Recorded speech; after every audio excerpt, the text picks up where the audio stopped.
enough of this palaver. Let's get the show on the road. Let's do it. Friday. Hi, everybody. Morning. Hi, everybody. Morning.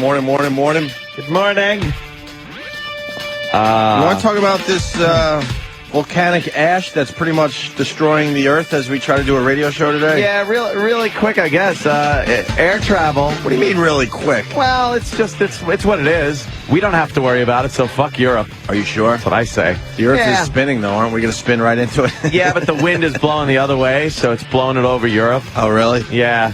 So what happened? A volcano under Iceland erupts? Yeah. Why don't you? What's the name of the glacier? Could you just? Oh, sure, no problem. Yeah. Could you just? Or do you want me to name the farmer that snapped this picture? Is that it? It's probably the same name. The farmer was Olafur Eggerson. They like to use a lot of fucking... a lot of consonants. A lot of consonants in a like doubles. In a row, yeah. They like doubles. What is that? What do you mean? This... The glacier, yeah. Oh, okay, no problem, man. Yeah. Ejafjalajakal Glacier. Ejafjalagical? There's no way that's what that is. Ejafjalagical... Oh, wait. All right. I got the Joff part. Ejafjalajakal. All right, say it fast now. Ejafjalagical. Ooh. Oh, fuck. You might have got it. Glacier, volcano, erupted, and apparently spewed a lot of volcanic ash. Is this one of those areas on Earth where they got stuck between two languages? You know what I mean? Yeah. Like everyone No one wanted to fucking take one, so they had to compromise and slap both of them together. Yeah, they were in that area where they just kind of had to, take a little from this one and a little from that one. Because, we all started with and then it turned into language, right? Yeah. But that fucking area seems like they got a little confused when they were picking their language. Exacka-ticka-tackily. I mean, what's the name of that train station? It's the longest word in the world or something, and that thing is ridiculous. Yeah, that's crazy, too. But anyway, okay. Crazy. So this volcano freaking erupts under Iceland, right? Yeah, it's been dormant for about 200 years. Oh, good. And it decides to rear its ugly head. That's wonderful. Spewing hot magma and ash into the air. And now I just found it very ironic and kind of interesting that something so primitive as a volcano, which has been a part of Earth's creation. I mean, that volcanoes have been around pretty much as the Earth formed. It's one of like the oldest shit on Earth is a volcano.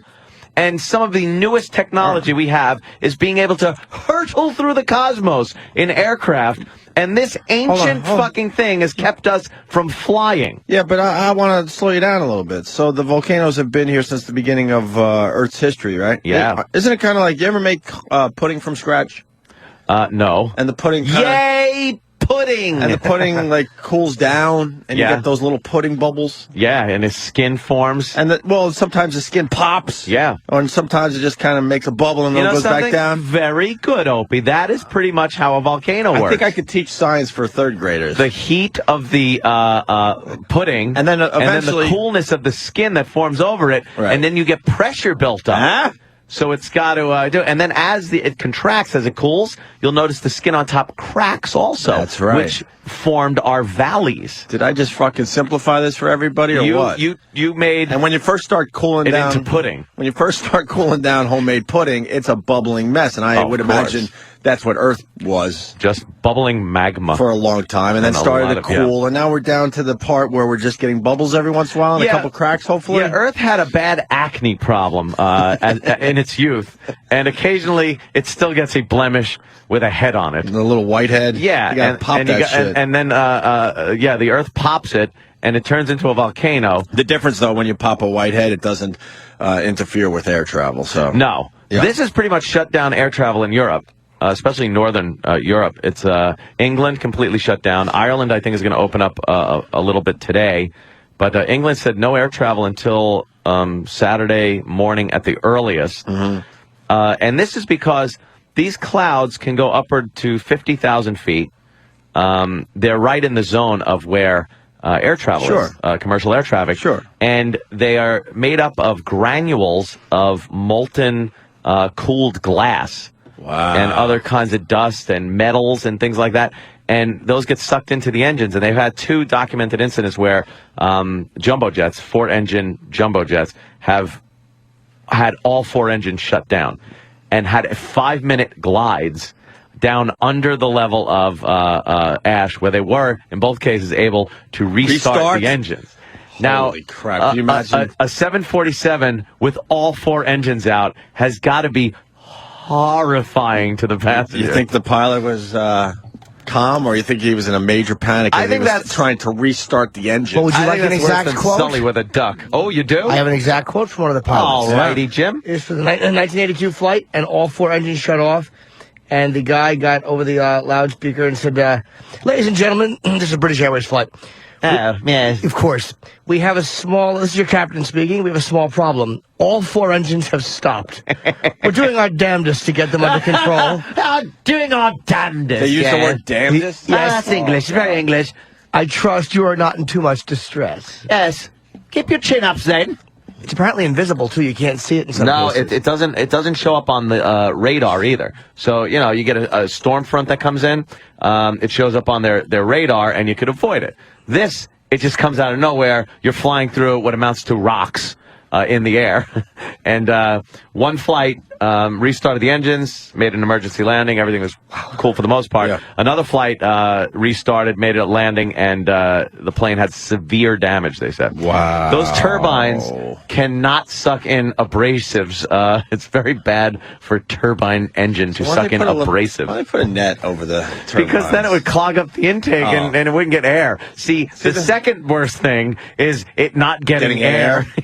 I always thought a net. Very bad. I always thought a net would solve that problem, and then they wouldn't be sucking up geese. Maybe and they could birds have and shit. mesh thing, and then it could work like the cameras when things get muddy, Right. and like on off-road vehicle races where it rolls past. So you can get, once the filter gets clogged, it just and a new part of the filter rolls in front of the engine. That would be nice. Oh, sure. So I don't think it'll work. So they're not going to be doing any flying for a week and a half. Well, almost 2 weeks. It's been a while. In some places, it could be 2 weeks. Depends on when this thing stops spewing ash, or which way the winds blow, things like that. There's an amazing picture. I'm sure it's in most newspapers across America today. Icelandic farmer Olafur Egerton photographed this chilling image of the volcanic ash yesterday while fleeing his land and leaving 200 cows behind. Flee your land! He had time to get a picture on his Twitter, I guess, before he fled. Yeah, Twitter's very important. He fled his farm and his cows. When you flee. But it is. I always find it kind of amazing when something that's very primitive fucks up things that are very modern, or when people get killed in the wild by animals. Things like that just seem like, wow, that happened to a caveman, and still happening today. And for it to happen to you is really, what luck? Yeah. Oh, jolly bad luck then. But for that to just stop air travel, a volcano under the amazing ground, under Iceland. Yep. Did it break the surface? I would guess it just blew a hole in it, so all that shit could And why come doesn't out. this shit settle faster? Why does it have to stay up there for 2 weeks? I don't know. It's pretty. It's pretty light. Yeah. Pretty just kind airy. of floating around a little fluffy. bit. It's all puffy and fluffy. Yeah, but you would imagine gravity would just fucking settle this quickly. It shoots it pretty fucking high up in the air. That's unbelievable, though. Pretty high up, yeah. A lot of earthquakes and volcanic. Earthquakes, volcanoes. A lot of shit going on this year already. Hopefully we could depend on some hurricane action with some floods and death, destruction. I think people love it. I think there was a little earthquake in Utah overnight. Yes, a fiver, was it? Adding to the year of the earthquake. Yes, Opie has dubbed this year of the earthquake. And Newsweek had to say, I don't think it was because of me, but they actually in the article said this is not the year of the earthquake. They got all mad. Newsweek, they're like, we're having just as many earthquakes this year as every other year. But why has it been brought to our attention that it seems like there's more earthquakes? We've had, I think, 3 or 4 this week alone all over the world. Maybe they're just really paying attention to it, like when it was the year of the shark attack. Yeah, Remember right. the year of the shark attack? Sure. Do you think there's any more or less shark attacks than there were during the year of the shark attack? No. I think it's the same. I bet you it was about the same numbers. Yeah, probably last year, the year before, everything. But But last year was definitely the year of the celebrity death. We could all be in agreement. Although Newsweek and Times said it's not. Happens. We fucking lost. We had a couple of young ones, is what it is, That pumps it up? Yeah, a couple of young ones really gets people's attention. I say this, fuck Newsweek. It's the year of the earthquake. Let's go with it. Well, you want to say fuck Newsweek. I don't want to burn bridges. Oh, really? Yeah, like Newsweek's going to do anything really? for me. They're going to do a piece on me. We should hope that we didn't burn the bridge with Swank magazine at this point. Swank. That's kind of rough. Burn it with Swank. That's about all we have. Let's say hi to Larry King. Larry! Larry? Good evening. Hi, Larry. Your hair looks great in the paper. Thank you. I have a question for the pilot in question. Yes. How important is the engine to the plane?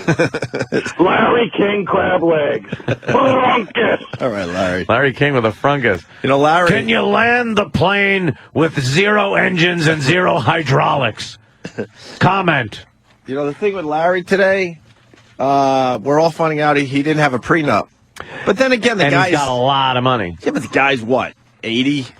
He couldn't spend all that money even if he wanted to. $144 million. Now, $144 million. He couldn't spend all that money, but now he's going to be not spending half of all that money. So he didn't have a prenup with his 8th wife. 76 years old. How do you have an 8th wife and not have a prenup?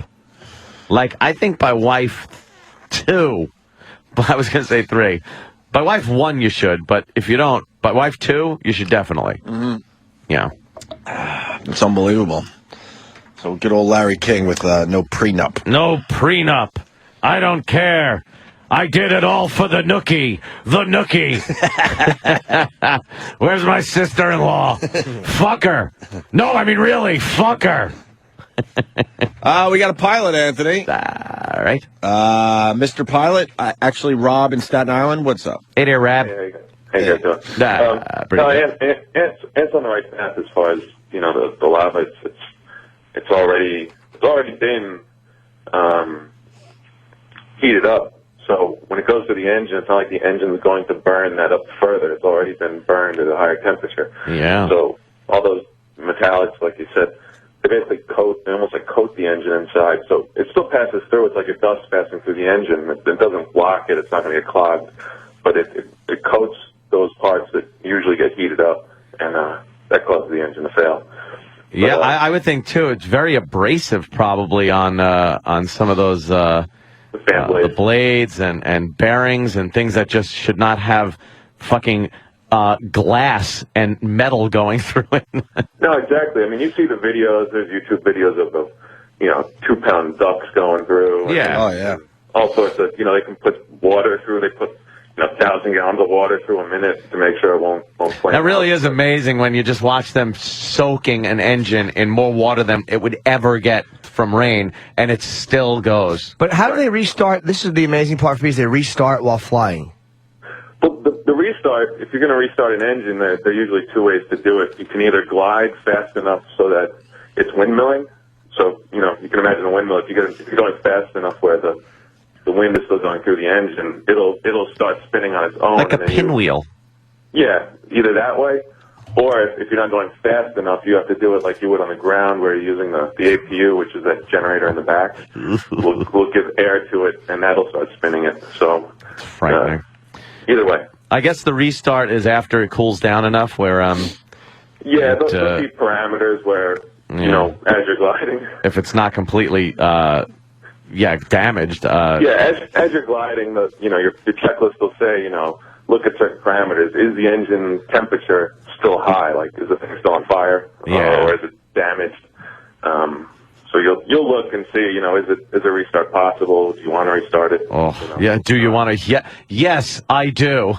I would like to restart engine, please. Since we're plummeting. Something tells me the glide slope of a 747 isn't too shallow. How far can you go? Yeah, if you're at 30,000 feet and say a 737 or 747 just shuts off, how far? I know the answer to that. How far? 200 yards.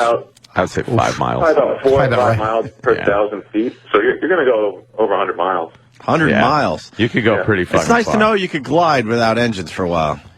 Yeah. Well, there was. And then what happens after that, though, Anthony? Oh, in a 747, it's going to be a pretty hard landing. but you have to find somewhere to land within 100 miles. Is that what you're getting at? That happened to a couple of flights. There was one that I believe it was that flight that got hijacked and ran out of gas, and they were able to glide for a while and just missed.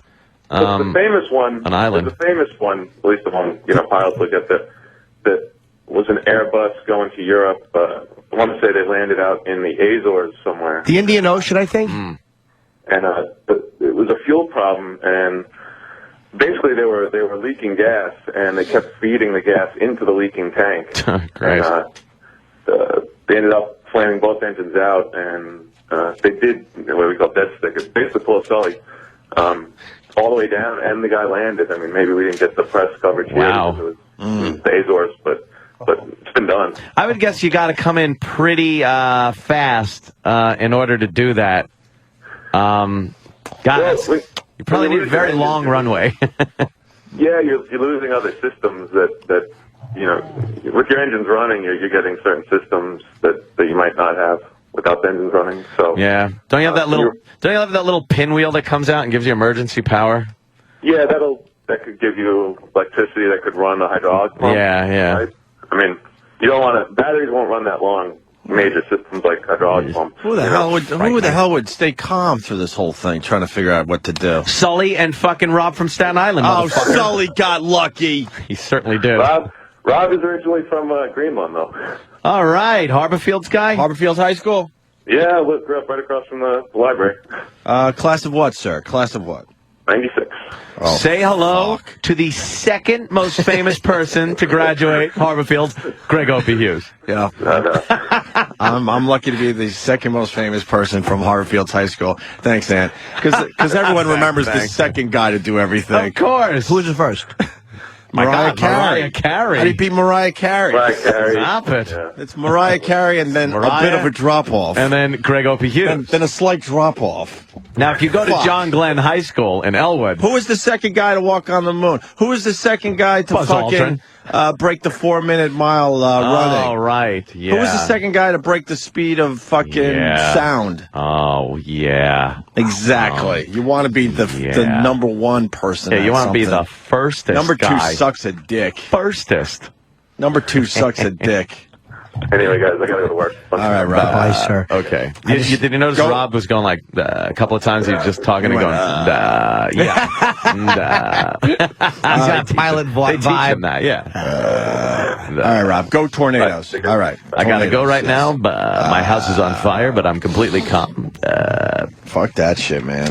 Trying to start engines at 30, 35. Scary. So that's why they're not flying there in Europe. They don't want to deal with those shenanigans. I mean, no flights for nobody. Yeah, that's it. There are people stuck all over the place. You think that's causing a bit of a problem? People stuck all over. A lot of we're dependent on our planes, aren't we? A lot of the international flights apparently come into Washington.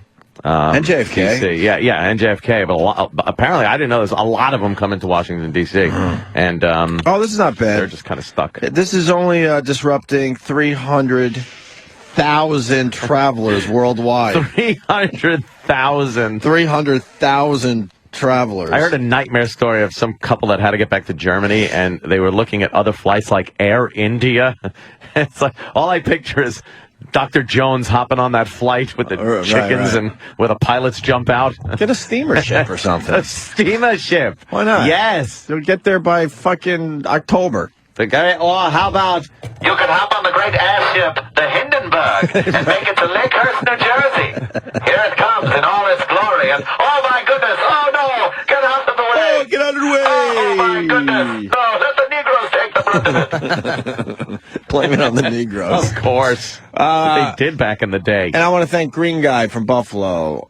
There are the same number of earthquakes as last year. So Newsweek is correct. Of course, Newsweek would be correct before myself. The year's not over. But this year, more are occurring on or near land as opposed to underwater. And then he just casually says, yeah, there were 3 earthquakes already today. See? There's earthquakes all the time. All the time. Yeah, whether ones it's in that- populated spots or in the ocean or The ones that make us pay attention is when it hits China or Haiti or if it's one in the of these middle of places. the Indian Ocean. Who gives a shit? that they build fucking pancake houses that just collapse right on top of everybody. Right. Jesus Christ. Right. Hey, That's some engineering. can we change gears drastically? Because Danny brought it to our attention last night. There's a great story out of Philly, man. I'll fill it. Did you hear about the man and daughter that got thrown up on? Oh, yeah, I did. It was at the Phillies game itself, right, Danny? It was a Phillies fan. Actually, it was a cop and his daughter. And I guess this guy didn't realize that it was law enforcement. But, they were at the game, and they were drunk and rowdy. They weren't the first people to hassle these people, by the way. Oh, yeah? There was a group of guys fucking making noise. And the guys with his two daughters, and the daughter turned around and said, could you stop cursing or whatever? Oh, no. Can the daughter just shut up, though, by the way? Don't get your dad involved. But then the guys are worse. They threw a beer on them. They're spitting on them. And they were rejected. Philly. This guy and his friends saw this and just puked. He puked on these people. He just didn't like that they had people thrown out, and he vomited on them. He put his fingers down his throat. Intentionally vomited. Fingers down the throat. Yeah. And vomited on the guy and his daughter. And he was throwing up on people who were pulling him off. Primitive. Only in Philly. Hold on. Keith the cop's on the line. Keith, what's going on? Did Anthony tell my breaking plane story from yesterday? My breaking news plane story? No. Oh, no, yeah. I gotta, well, has this been confirmed? Or is this just one of your sightings? That's right. Danny said I don't have video, so it didn't happen. Yeah. But I was on the way home yesterday, and I had explosive diarrhea, so I had to stop at the compound and take a shit. Isn't that great? He can stop. My house is a fucking rest stop for Keith. Well, it's halfway between work and home. Yes, I hope your shit went well. Oh, it did. I almost didn't make it, though. So after leaving his house yesterday and driving on the Northern State Parkway, I saw two planes, one on top of the other. And I said, wow, that's kind of odd because you don't normally see such a thing. And then they continued to get closer to each other as they were moving towards the north. And then they had to have been less than a mile apart from each other, and then the one veered off real hard to the right. So it looked like a near miss, as they call it? Yes, it was a near miss. But I don't have video, and I really don't have much video. Are you sure they weren't you weren't looking at it from the side, so one plane might have been way away? No. These were really close together? No. Usually the not. FAA and stuff, a month later, comes out with, hey, by the way, there was a near miss a month ago. Well, the news is reporting on this. Oh, is it? No, they're not. Sure they weren't dragonflies? Yeah, maybe. All right, well, I thought it was interesting, and I'm leaving work now, so I should be shitting at your house in about 25 minutes. Good. Shit all over. All right, goodbye. All right. Let's get to the Philly story. So check this out. Philly. When I say disgusting, I can't imagine telling people what it's like to have someone vomit on you intentionally. You heard right. It is a Phillies You heard right. Yes, you heard it It's here. our exclusive tonight. Heard it here first, folks. It is a Phillies experience that is hard to hear. A father takes his... Why is that hard to hear if you're not the I person heard that it. got puked on? Why is that hard to hear? I heard it.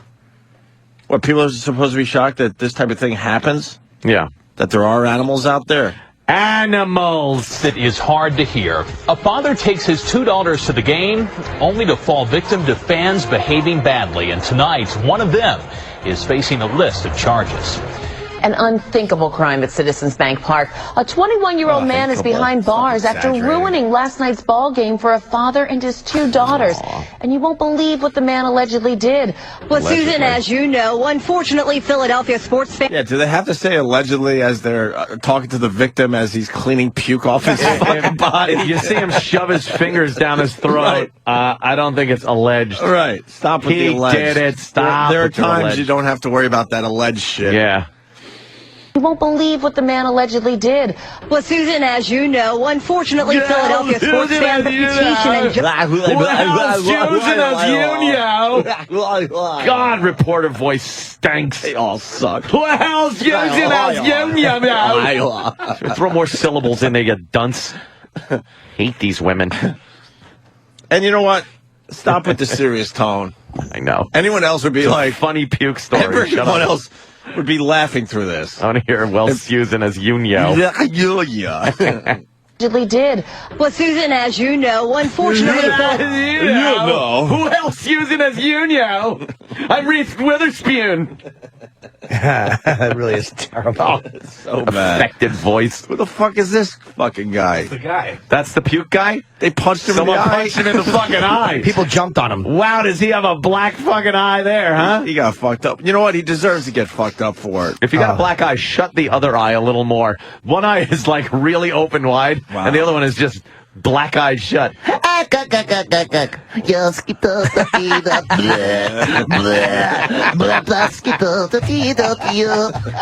gonna puke spinach on you. He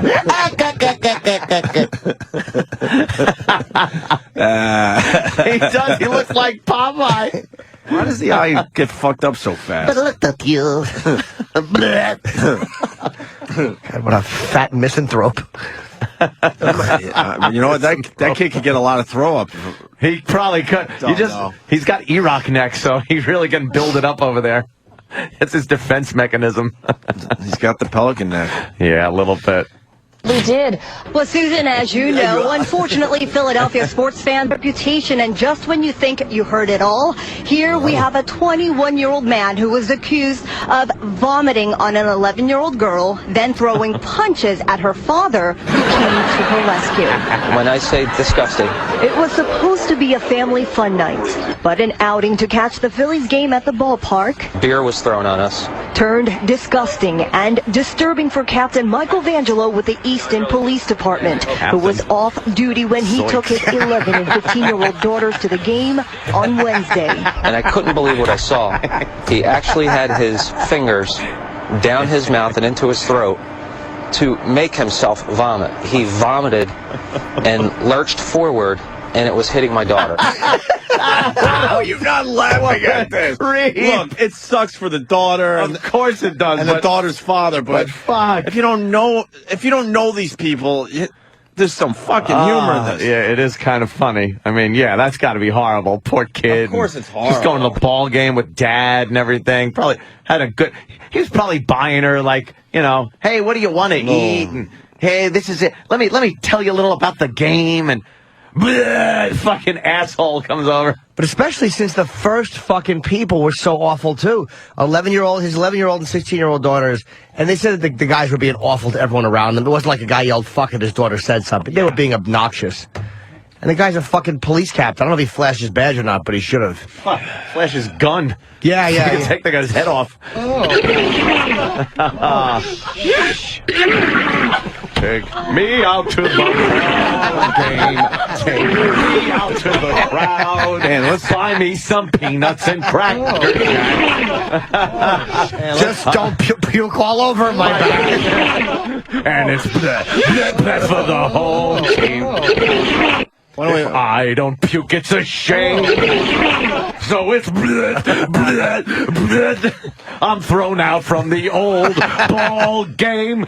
Oh, my eye. Hey, let's do a little play acting. Yes. You're at the game. You're with your imaginary daughter, obviously. And you're doing a little thing, and you're teaching her about baseball there as you watch the game. Cute. Okay? She's on my knee. Yeah. People think she's my daughter. It's a date. You're discussing the game with her. Of course. Honey. Guys, this gentleman must be having an accident. He's putting his fingers down his throat. See, that's called a slider, not the pitch. What's coming up from his throat right now? Second part of the story. Police say he is 21-year-old Matthew Clemens of Cherry Hill, now under arrest. Vangelo says Clemens and friends were sitting behind them, and they appear to be drunk. We're told one of them was even thrown out of the game earlier for unruly behavior. The vomiting upset and scared Vangelo's daughter. She was crying. And that's difficult to see as a dad. So Vangelo stepped in. He and fellow fans held Clemens down until police arrived. And just when he thought the night was completely ruined, A great fan caught a ball, and he gave it to my daughter. And when I woke her up this morning for school, the ball was still in her hand. So Wait a minute. Right. Oh, Uncle Paul. You know what? Sometimes if someone's crying, you gotta help them. By putting a ball in their hand? Sure, hold it in a little special pouch. Give it a kiss. Make you smile. When she woke up in the morning, she still had the puke on her and the ball in her hand. Yes, the ball in her Just hand laying and there. fucking ham in her hair. She still had 2 snow peas in her ear and the ball in her hand. Tinkle in her underpants. Poor scared girl. Dry tears on her cheek from this horrible baseball game that she'll never go to with her dad. That put her on the pole right there. That fucked her up and put her on the pole. Yeah. I don't think. Have a good I don't think that makes daughter-father up moment. for being puked on. How many people do they do at a Phillies game? You think 17, 20,000? Yeah. Being puked on in front. Unlucky You think it was lottery on the right big there. jumbotron? Oh, that would have been. Hey, look, they're pointing. Hey, look, On the kiss cam. On the puke cam. puke cam.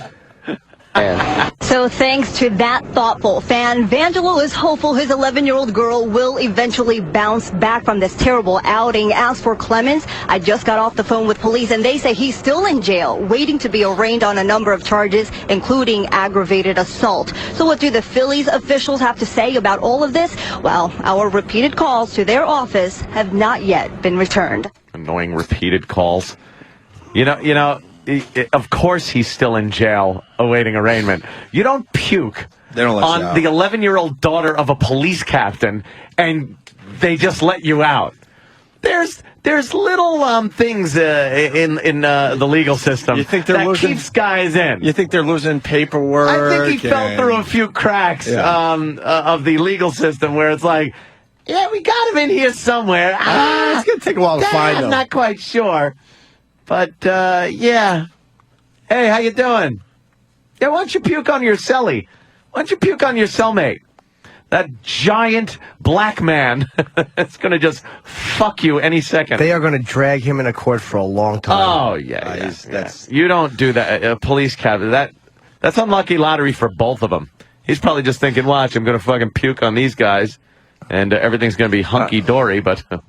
we got a bit wrecker here. Bit wrecker. Matt, what's up? Hello. I was just saying, this story is really hilarious, but it does suck for the little girl. What if this dude who puked on her has, hepatitis? Now she might have it. So that sucks for her. Bit wrecker. Wow, you really brought this to a serious. Yeah, really. Why would you bring this to a serious tone? Opie, I want to add what he said. Let's think about this for a little while. Very serious disease, and though we were joking about it, I do want to apologize to anybody who has caught hepatitis from being puked on at a ball game, because I know I'm actually starting a foundation. I'm starting a foundation that will give money to people with hepatitis, only people that have been puked on at ball games and caught hepatitis. I would love to know. Look, this little girl should not have been puked on, but I would love to know the odds that she's going to now have hepatitis from Yes.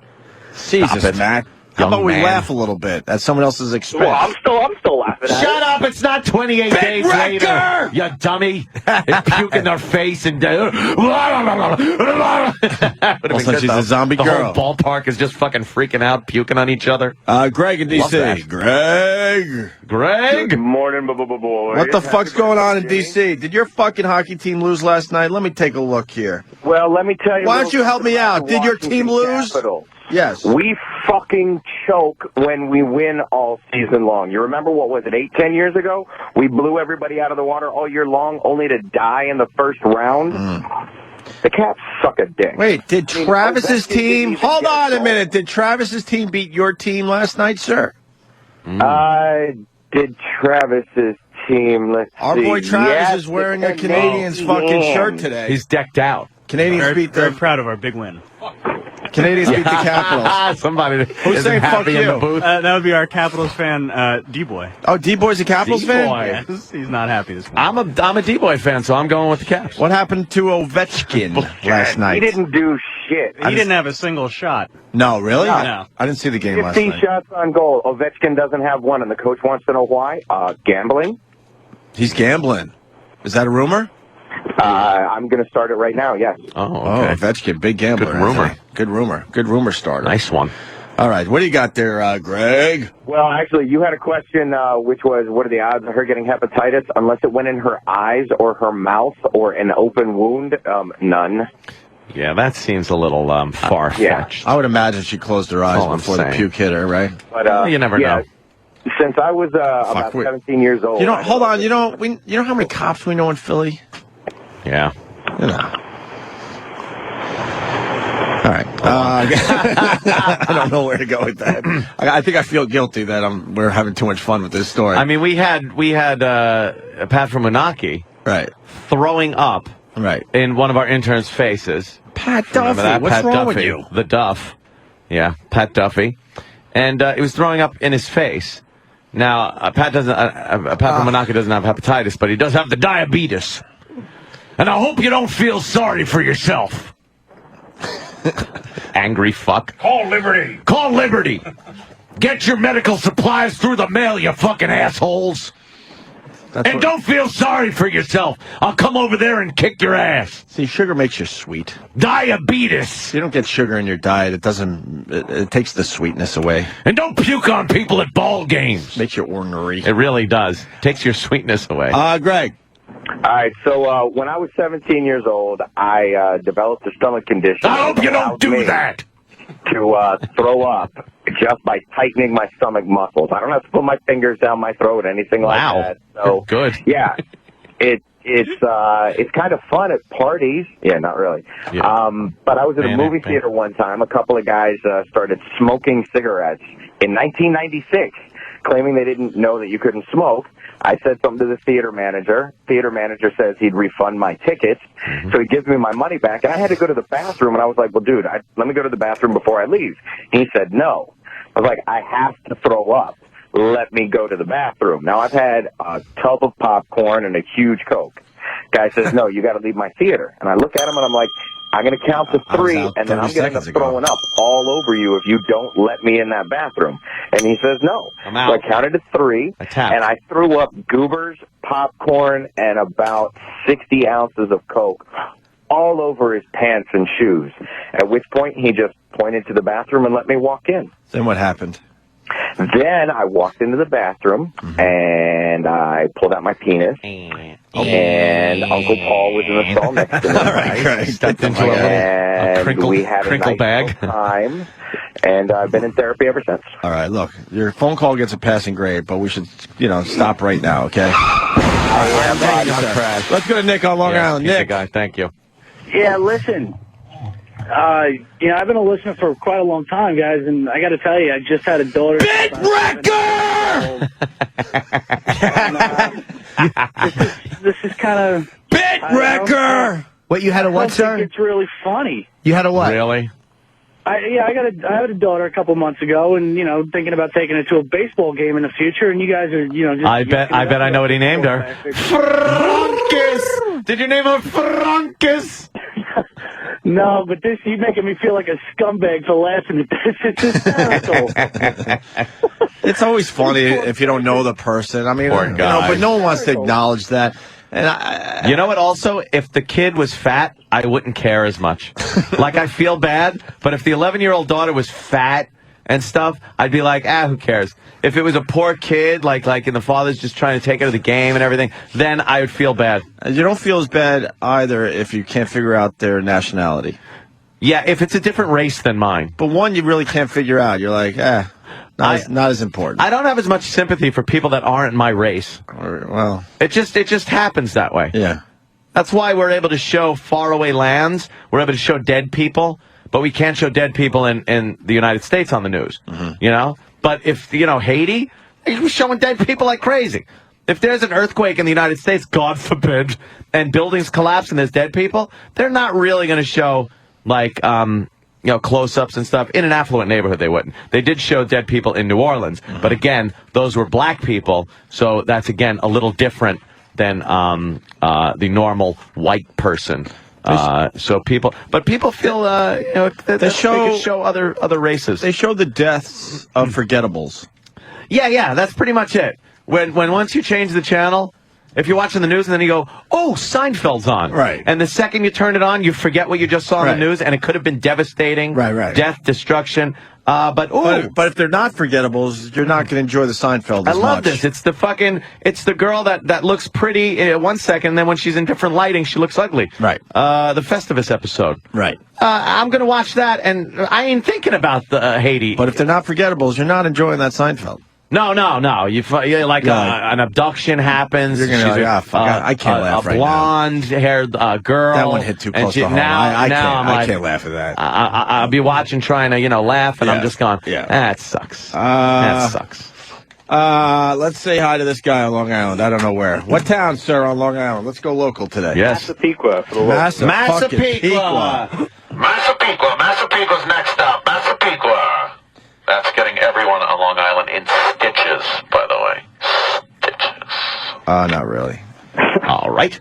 If you distorted that did the ground crew come out and put down some sawdust and sing YMCA and rake it up? Just throw sawdust all over the girl? The grounds crew came out and put a tarp over it. We have a puke delay.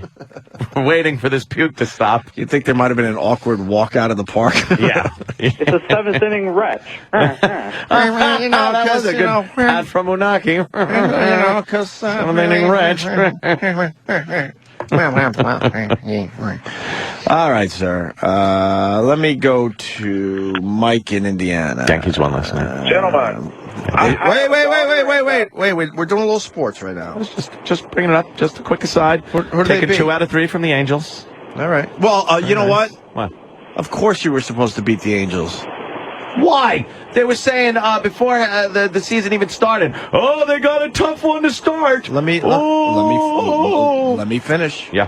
And you'll agree. Yeah. They saw a guy fucking jump from a building. They're horrified. Yeah, they didn't really care about that. There's one guy that saw it. Good point. Yeah, what is he? And he's one of the pitchers. So Mike in Indiana. Mike. I have a daughter at probably the first year of her life. She threw up on everybody that touched her.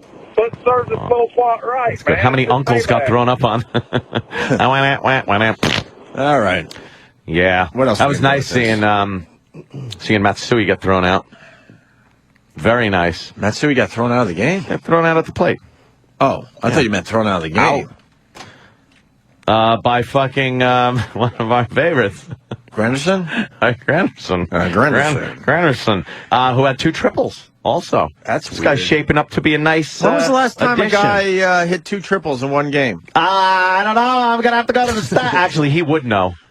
Of course Mike, Mad Dog would know. But, yeah, that was nice. Big Matsui, big dummy. You know what? I listen to Mad Dog every day now. I fucking love him. Yeah? He's insane. He really is, like, certifiable. What channel is he on? 123, I believe, on Sirius, right? 123. He's insane. He actually said yesterday, boys will be boys. Boys will be boys. He was talking about Ben Roethlisberger and the problems he's having. Boys will be boys. That's a good way to just sum it all up. Right. You know, that's it. Imagine a sports column where they have the headline, the writer's name, and it just says, boys will be boys. Boys will be boys. And that's it. He's Actually, all right. appreciate that. Matsui thrown out at the Prate. Oh. Very good, Booker Couch. Yes, he was thrown out at the Prate. While we take a break, save some of our material for after the break. Larry King and Willie Nelson singing together. Jesus, What? Larry. Larry! What's he doing? And Norton's mental... What is this Norton mental promo? Oh, we'll do that in show after the break. Stay there.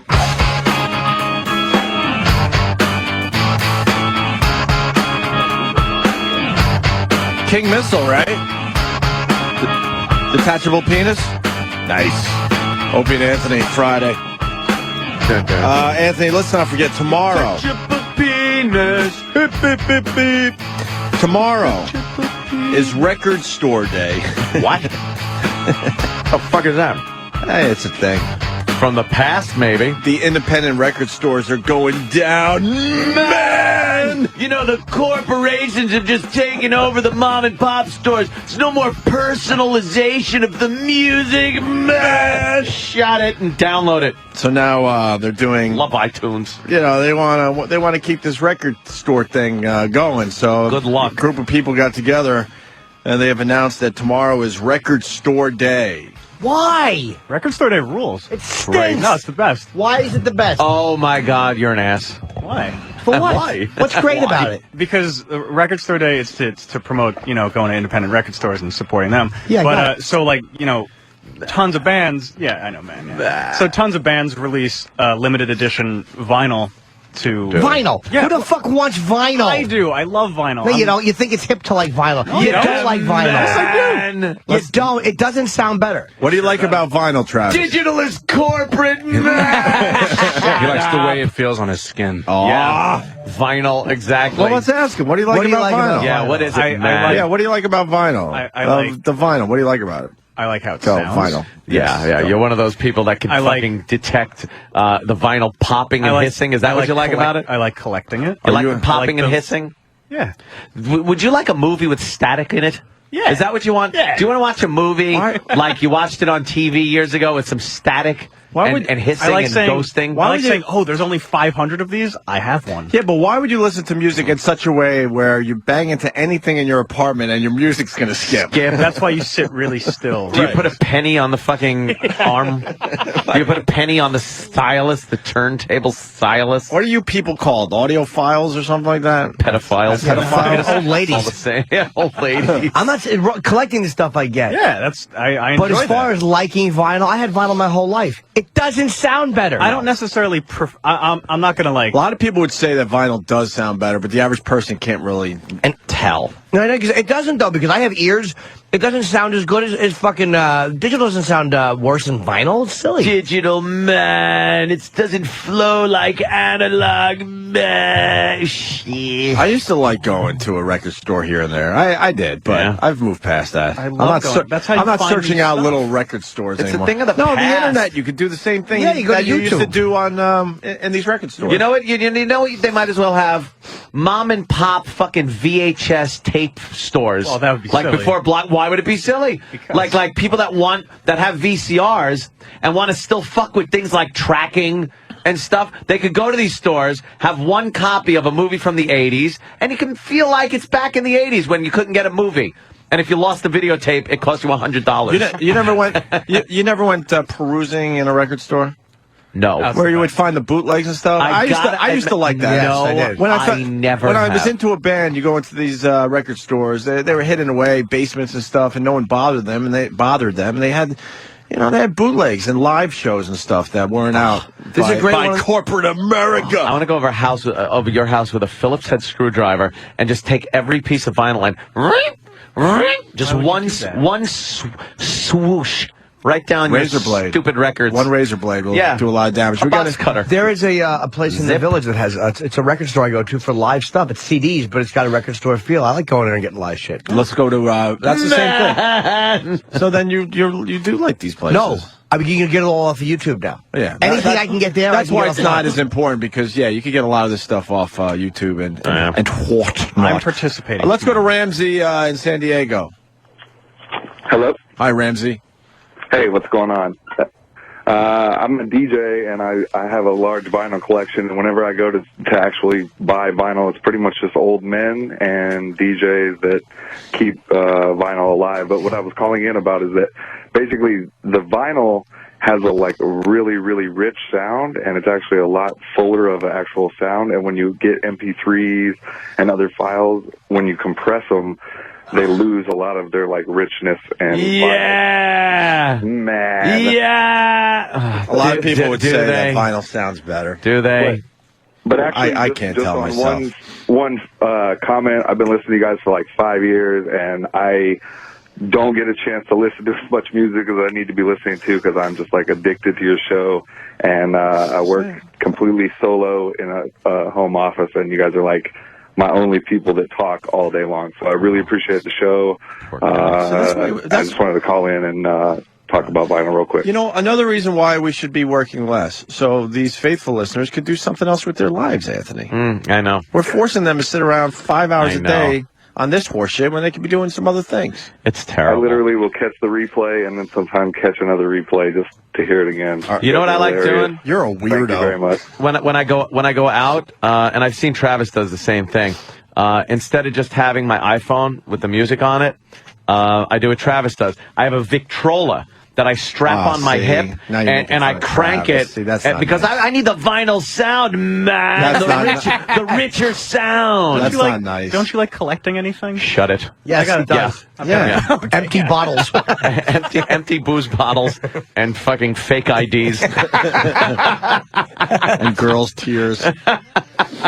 All right. Thank you, Ramsey, for your phone call. All right. We got D-Boy in studio, the great D-Boy. D-Boy. What's up, D? I was actually going to say that I actually collect old comedy LPs. Like old comedy LPs? Yeah, like Pat Cooper. I got Pat Cooper LPs, Richard Pryor. Now, there's something I see no value in They whatsoever. are worthless. I have a few old Pryors like Black Ben the Blacksmith and Fox. Pryor goes fox hunting. Yeah. Most of them are worthless. But can't you put these? Can't you get these on CD? I guess, but I also have like an Eddie Murphy like picture disc for Delirious. How much is it worth? I don't know. I just like them. I just have a whole bunch of them. All right, where do you put them? Do you ever display them? No, I just keep them in a box somewhere. It's good. You're getting the most out of them. What's wrong with you? I mean, I'll rip them to a CD or something so I can like listen to them if I'm walking around or something. But So you rip a CD off the vinyl? Yeah, I just like having them. I mean, they might not be worth anything, but I don't it's mind a that. piece of nostalgia. I guess. He likes that stuff. I can't sit here and really rag on you, I guess. I'm a big D-Boy fan, by the way. you. I'm not a big Travis fan, so I'll rag him. That's not true at all. But I'm sorry. It's for the radio. Yeah, I know. Well, it is. Yeah, that's the one I have. Are you sure? A picture disc. Are you sure it's for the radio? I don't see D-Boy as much, so he's like a novelty. Hold on. Let me talk to the worst collector in history. What happened? The Eddie Murphy picture disc is selling on eBay. Yeah. $539. Wow, $539? Damn, that's a good No, slide that decimal point over. $53.90. What? One more time. $5? $5.39, and that's in the buy it now, not even a bid. I wonder what my That's what he's hoping to get. Yeah. my Steve Martin ones will go for. Wow. I got it's like something I forget. Oh man. Picture this? No.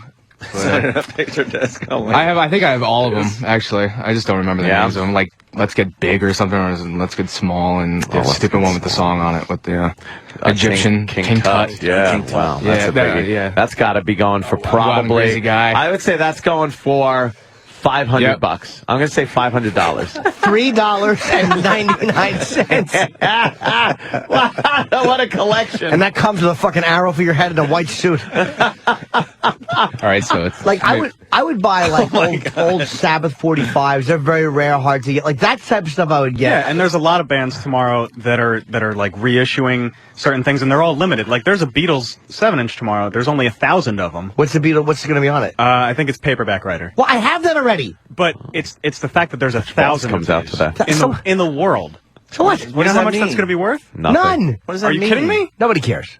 No, nobody cares. Right. Nobody cares about a reissue. I'll tell you why. I think baseball cards in this day and age, people care about older stuff. Now, Devil's Daughter's Dio.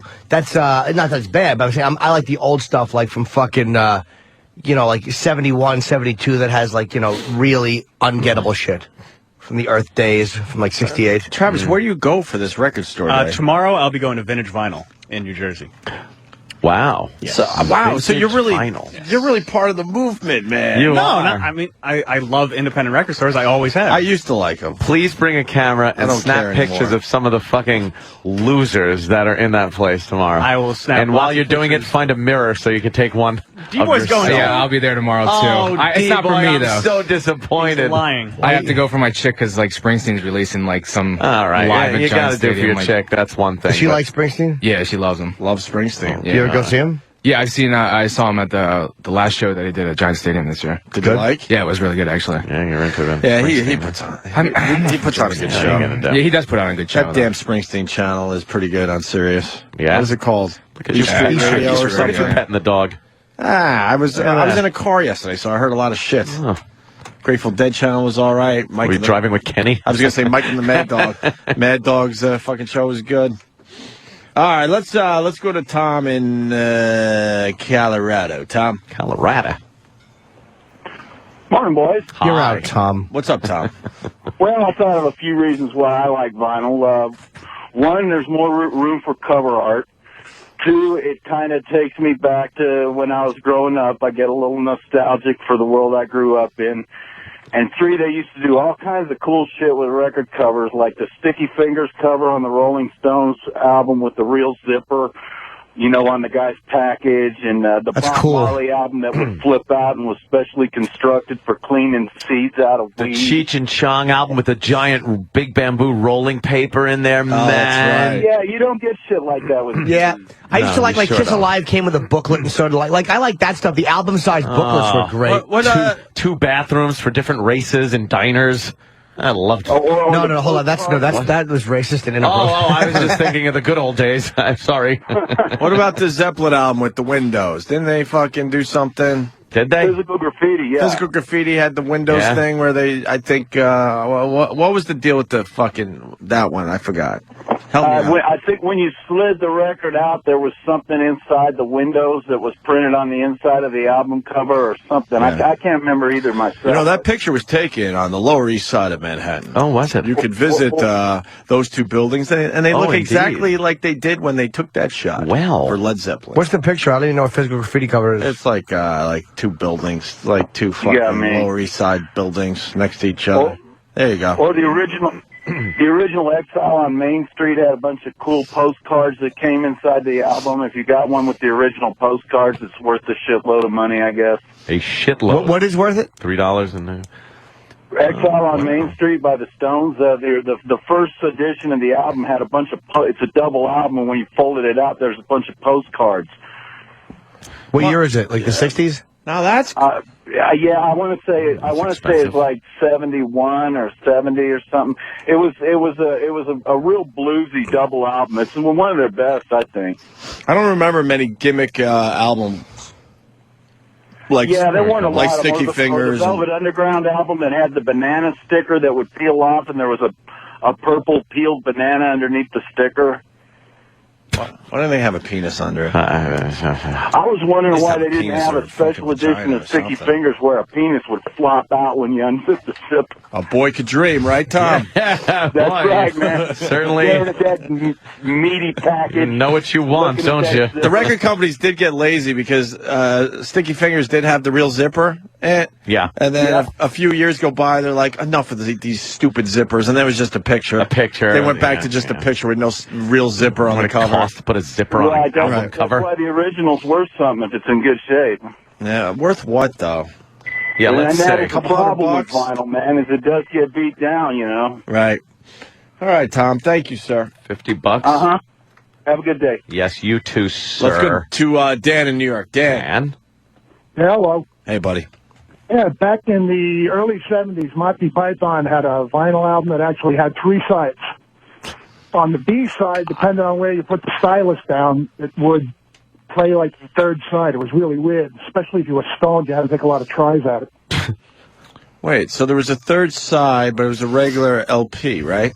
Right. So you had to find that other track, I guess? You had to find the right groove on the B side. The right groove. To play the third side. Oh, so it was... I got what he's saying. One groove in between another groove. Right. That's tricky. Right. Yeah. Those Monty Python guys were wacky. Wacky, all right. Yeah. Very Punching out. All right, Goodbye. Let's say hi to Maureen on Long Island. Maureen. Yeah, hi guys. Happy birthday, Jimmy. Thank you. Wait. And happy birthday to you, Opie. I mean, Anthony, coming up, right? Your name is Maureen? Thank you, Madam Sir. Yeah, I know. What's with your voice? Come on, anyway. we got to sell this first. She's called the show before. I know. We've made fun of her already. But what's with the voice? I know, you always do that. Yeah, I know, but there's new Maureen. listeners. I remember you. Yeah, but anyways, I just want to give a shout out to Looney Tunes. I mean, that's one great record store, independent, and does great concerts there. In fact, Jimmy Ozzy was there once, gave a concert not too long ago there, and you could get so much memorabilia stuff there. Memorabilia? I like memorabilia, too. Memorabilia. What kind of memorabilia? You know, you could get signed stuff, but whatever bands come, play there, they leave autograph stuff there. That I like autograph stuff. Jimmy likes autograph stuff. Yeah. Yes, sir, I do. Are you and 15 you could go there feet and get tall? your pictures taken with them. all the bands that show up Poor there. Maureen. Just trying to Yeah. contribute to the show today. Sorry, Maureen. I know. You can't get past her voice. Where you from? Shoreham? No. It's a nuclear No. reactor joke, Opie. I enjoyed it. Very local Actually- for Long Island. Thank you, ladies and gentlemen. Thank you, Long Island. All right. Yeah, that didn't wreck the beach community, putting that fucking mess up. Nuclear what power a plant. boondoggle. Nuclear power plant, really? Yeah, let's put it on Long Island so you can't get away. Right on a nice beach. Jesus. No nukes, man! Looney Tunes gets a plug today. All right, a little record store out there in Long Island. Thanks, guys. And F.H. Riley's, throw that into. Yes, we love F.H. Whoa, Riley's. 400 New York Avenue in the heart of Huntington Village. That That's F.H. right. Riley's? That's right. Call Been ahead. there. All right, thank you, Maureen. All right, you guys have a There you great go. day. All right. Don't cut yourself on your Adam's apple shaving. Jesus, Ash. Why? She's got a very Knows everything deep, about manly the voice. show. I know. She supported all our endeavors. Yeah. All right. Enough about the record store day. Enough about the record stores. Travis, give us a full report on Monday. Yes, please. I hope I'm successful. I want in getting what I pictures, need. video. I want everything. I want to experience it I'll be without there having early to in go. the morning, so I get a good selection. All right, hold on. People want to talk about their fucking record collection. See, because it's cool. Vin Man Is in it? Boston. Vin Man.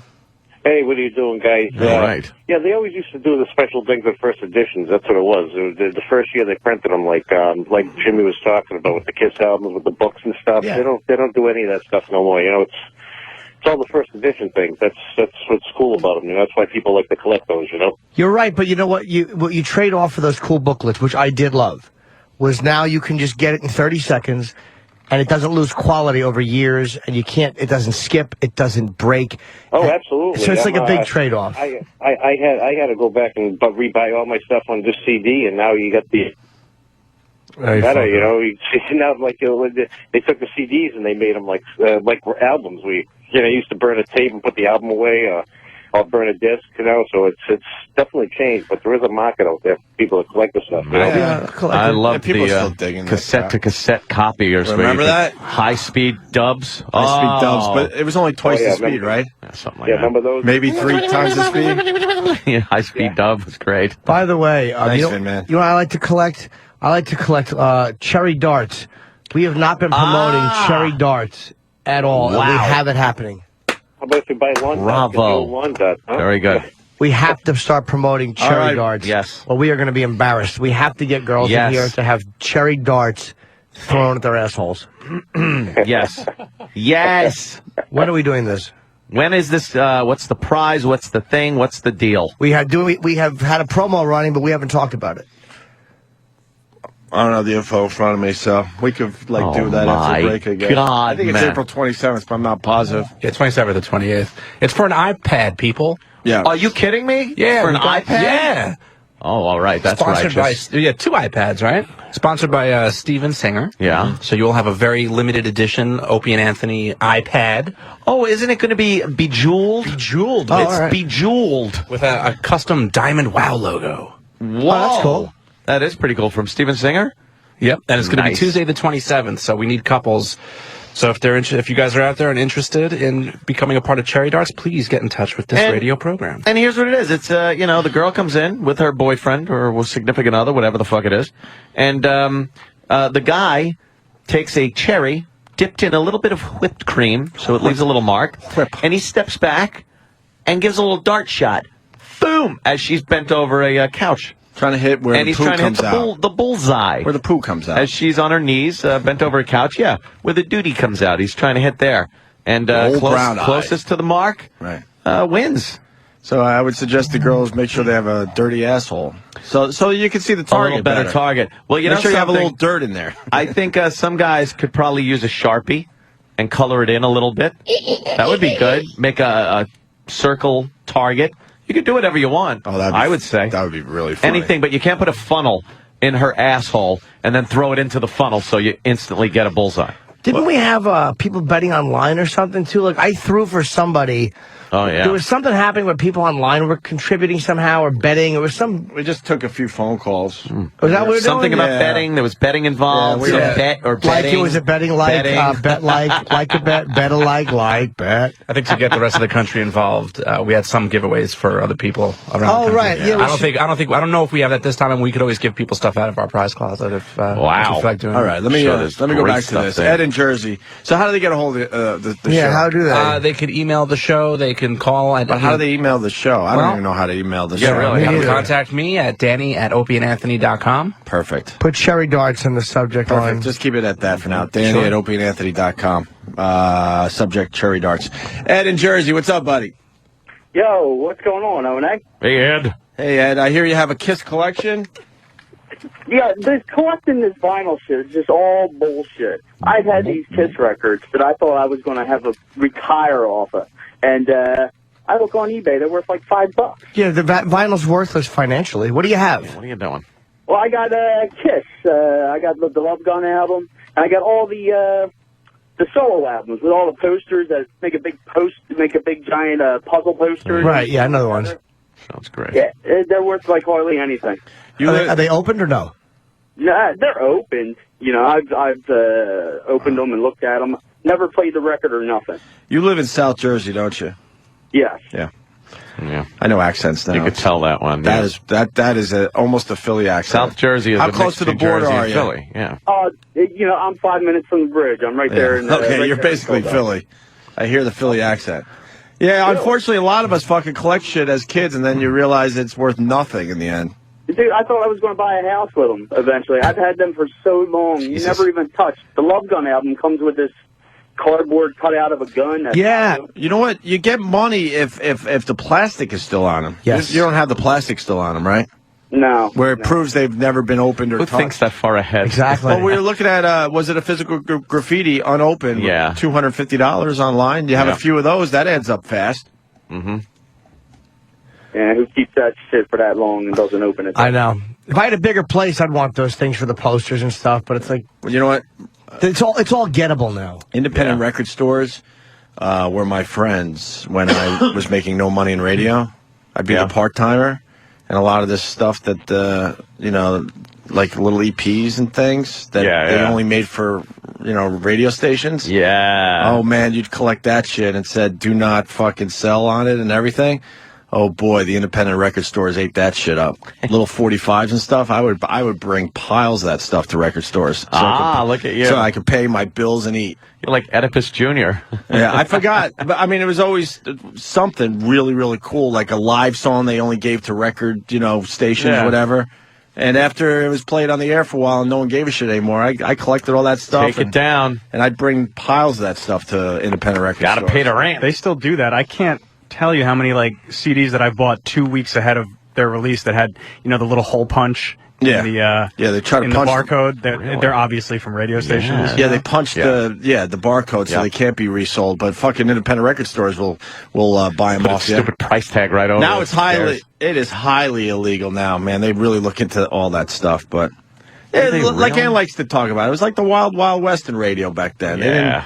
They let us do whatever the fuck we wanted. Like good old days. Now you got human resources and lawyers. Makes it fun. Thanks. Fun for everyone.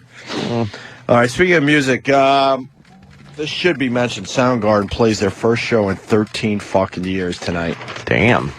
They are back together, and they start up again tonight in Seattle. God, am I fucking jealous. That I want to hear. I want to hear some live tracks. Well, you know damn well Chris Cornell hasn't lost his voice. I know. So it's going to be amazing. He sounds good. You were a big Soundgarden fan. Love Soundgarden. We went and saw Soundgarden in the middle of nowhere. Where the fuck was that? Outside Boston. Yeah. Was that a Lollapalooza? Might have been. I think it might have been some kind of Lollapalooza in the middle of nowhere. Great. So, Chris Cornell and Soundgarden, right on, man. Starting up again tonight, 13 years later.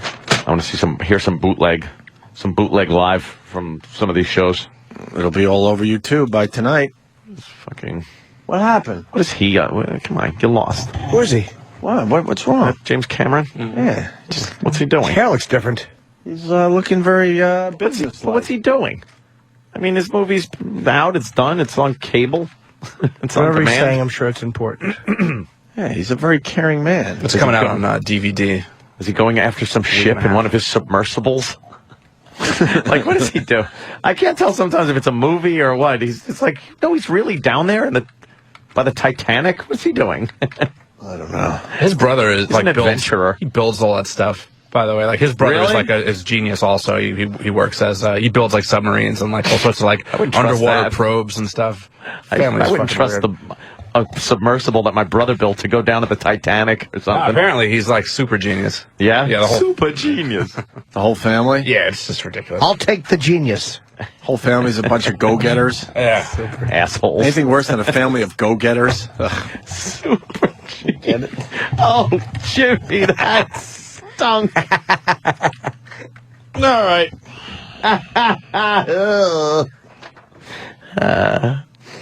Yeah. We'll take a little break. Take a little, but yeah, I got a little more salad to eat. Okay.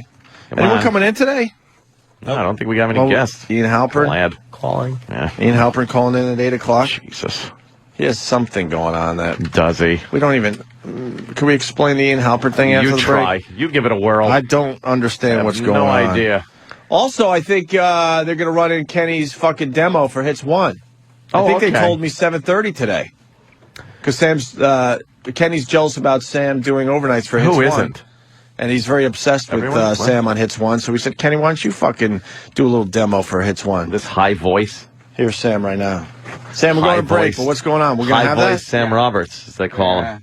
Will they have that after the break? Yeah, we should have it pretty quick after the break. Kenny, who's talking right now? I don't recognize his voice. I don't either. No, voice this is his Opie and Anthony voice. Yeah. He's trying to keep it separate. Your Shits One voice. Yeah. That's not the name of the station. What is it? Kenny. Hits. Oh, I thought it was Shits One. I'm sorry. It's Hits. Sirius XM Hits 1. All right. Okay. It doesn't sound right when you say it like that. I mean, it's Sirius XM Hits 1.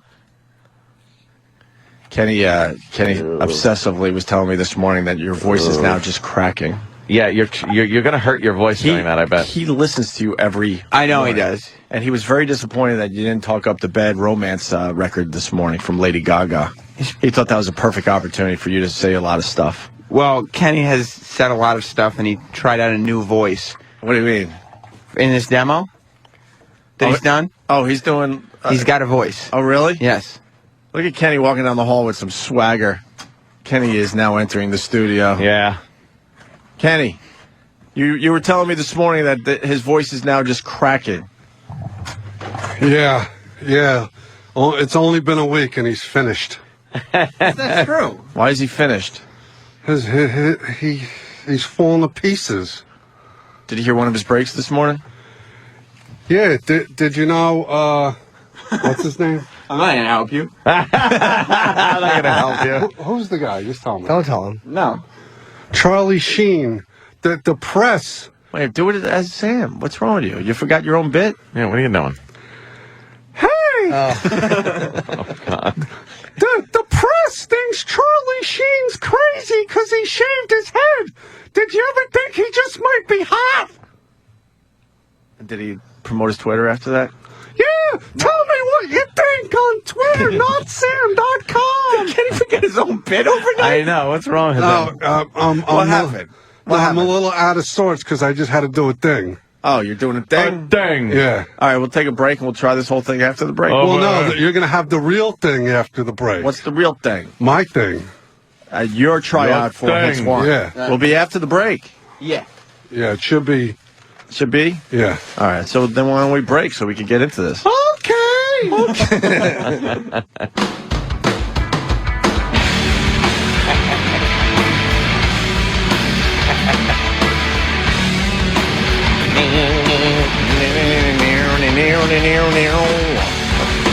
Hoping to get a little vinyl with this on it, maybe? Yeah. Opie and Anthony Friday. That's normal. Yeah. Mike just fell out onto Opie's lap. That was great. Whatever. What else is going on, Ant?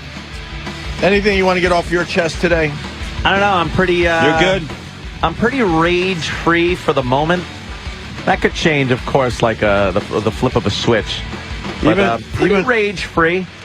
Even with the tax thing yesterday? Yeah, once you send it out, it's done. It's out. Yeah, that's true. Actually, Obama did say he was amused by the protests that took place about taxes yesterday, because it was tax day, and the Tea Party people and anti-tax people were out protesting. And he said he was amused by the tax demonstrations because he has cut taxes and actually said people should be thanking him. You fuck.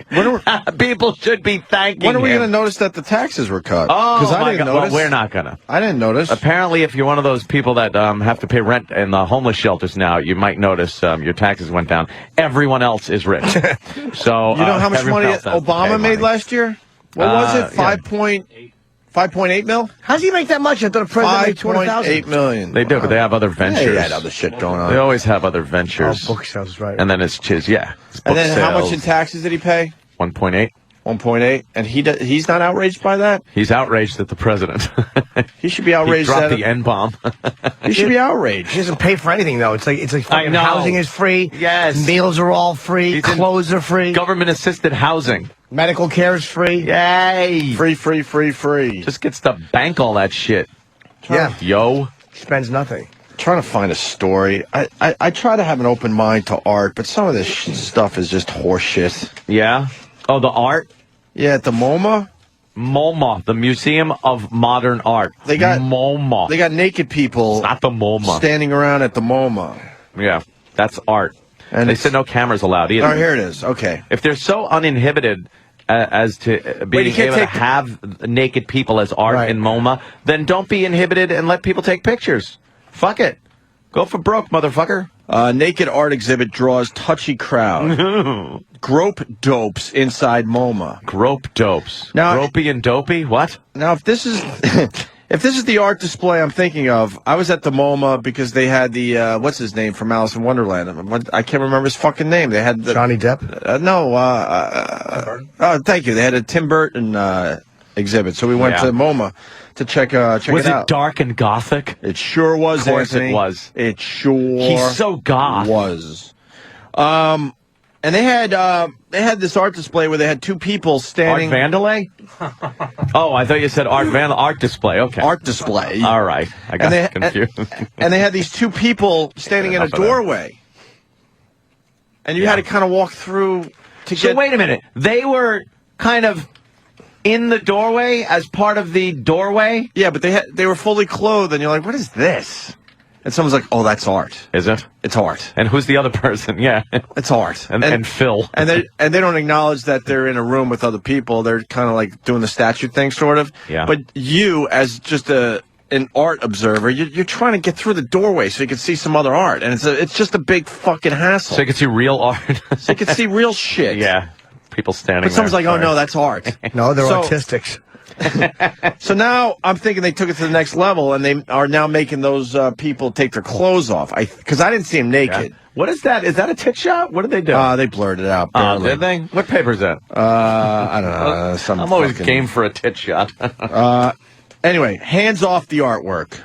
Visitors to the Museum of Modern Art's eyebrows-raising new exhibit have been getting a little too grabby with the show's naked performers, earning some the boot. Female performers in Marina Abramovic's The Artist is Present. That's the name of her art. The Artist is Present. The Artist is Present. What does that mean? And all it is two naked people standing, facing each other.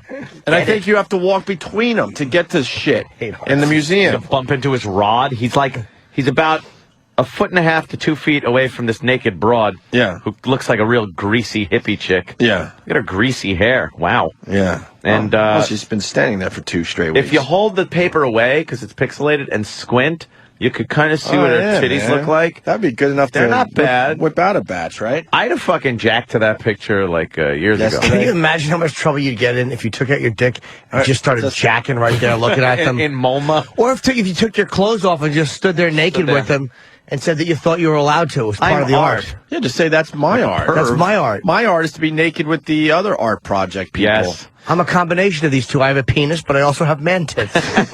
I'm jacking off. So the display's called "The Artist is Present." Is it? And they're complaining. The performers in this are complaining about groping. While other models say they have been pushed, prodded, and poked. Nice. If you see two naked people in that position, of course you got to fuck with them a little bit. Without giving specifics, MoMA yesterday acknowledged it had trouble with visitors stroking the live art. Stroking? That's funny. Are they really stroking the live art? When is MoMA open today? Can we go down there? And start stroking? Can we check out the fucking display? Send somebody down there? Maybe we that's what we do with Boba. Boba. That's what we do with Bobo. Tell him to send him to Momo. and tell him to get naked and be part of the fucking display. No gay. And when they try to arrest him, go, no, I'm an artist and this is my art. I'm an artist. Please tell him to do that. That wouldn't get us in any trouble at all, sending a borderline retarded guy to remove his clothing. There'd be no repercussions for that. No, and that's the reason we should do it. We'll keep our jobs, I'm sure. Yeah. We would keep our jobs in that one. And there would be some problems. A semi-retarded guy naked? We would keep our jobs with that one. He's an artist. We wouldn't be allowed to talk on the phone to each other. Here's a quote. We are all well aware of the challenges posed by having nude performers in the galleries for this exhibition, the museum said. Any visitor who improperly touches or disturbs any of the performers is escorted from the museum by MoMA security. An unspecified number of patrons have been ejected for groping performers. No one has been arrested, though, and no calls made to 911. The exhibit features 38 performers in rotating shifts of 8 facing each other in a doorway. It is these fucking people. Yeah. So they're in a doorway, and you got to get through the doorway to get to other shit. A gentleman would knock into a naked person in the doorway. And it was annoying when they had their clothes on, and now they have their clothes off, and you're supposed to, like, just, try to move through the doorway without touching them. Yeah. Or brushing into them That's or anything. Crazy. So they're facing each other at a doorway or lying under a skeleton or posing in other pieces, mostly in the nude. Ooh. One performer told the Post last week, "We have a way to let security know if we're having an emergency, but we're all prepared for discomfort. You just have to suck it up." Suck it up, get it? Yeah. I'm sure that's why they put that What's the security code? So, like if the guy yells, "Someone's grabbing my cock," they know to run over and immediately remove the hand of the perpetrator. Probably the guy just gets an instant hard on, and that's to alert the fucking security. Because he's not supposed to fucking move at all. So he's just standing there with a limp dick, just kind of just standing there, and she's naked in front of him. With her tits out and her pussy out for everybody to see. Is he gay? Who the fuck knows? Why would you do that? Like, I don't know. I think you'd kind of, at some point during the day, get a little aroused. You get boners during the day, right? No way. Not standing there with fucking old ladies walking by and fucking upper West Side if you start douchebags. really gazing at the chick right in front of you. There's too much pressure. And start, like, fantasizing and stuff. I'm with Jimmy. I don't think you get a rod. No? You're like, holy shit, I'm naked. This is like, you're naked to the world. You're more concerned about that. I love getting a rod, though. I don't think you get a rod. My cock would look like a little fucking goiter. just sitting there like a nub on the front of my fat body. She said the oddest thing, one of the performers she experienced since the retrospective of this work began, was seeing a man drop a scallion beside her. She lay under the skeleton naked.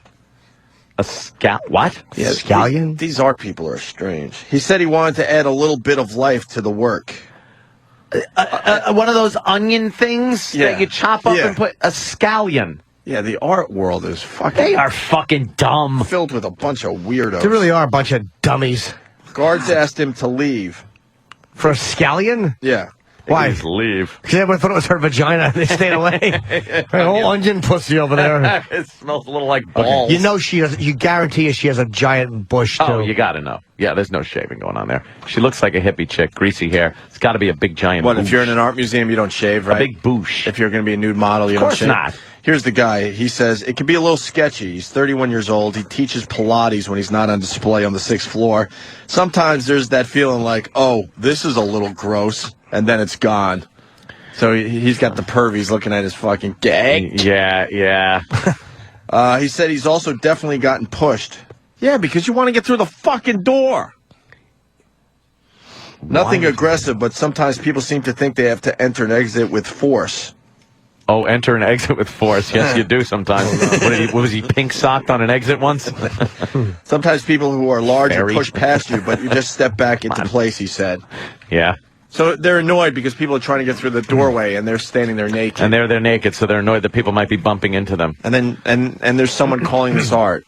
I know we're not supposed to define art and all that. Of course not, but Jesus Christ. come on.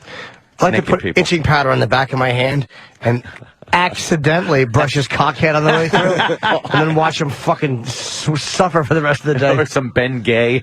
You just rub it there. No, his cock tip is flaming. Just fucking hot. It's all red and sore like a dog dick.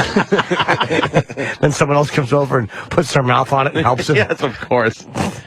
Head's all swollen like a donkey dick in those videos. He looks like someone pinched his cock between their teeth like they were testing a coin. It's like a bell clapper.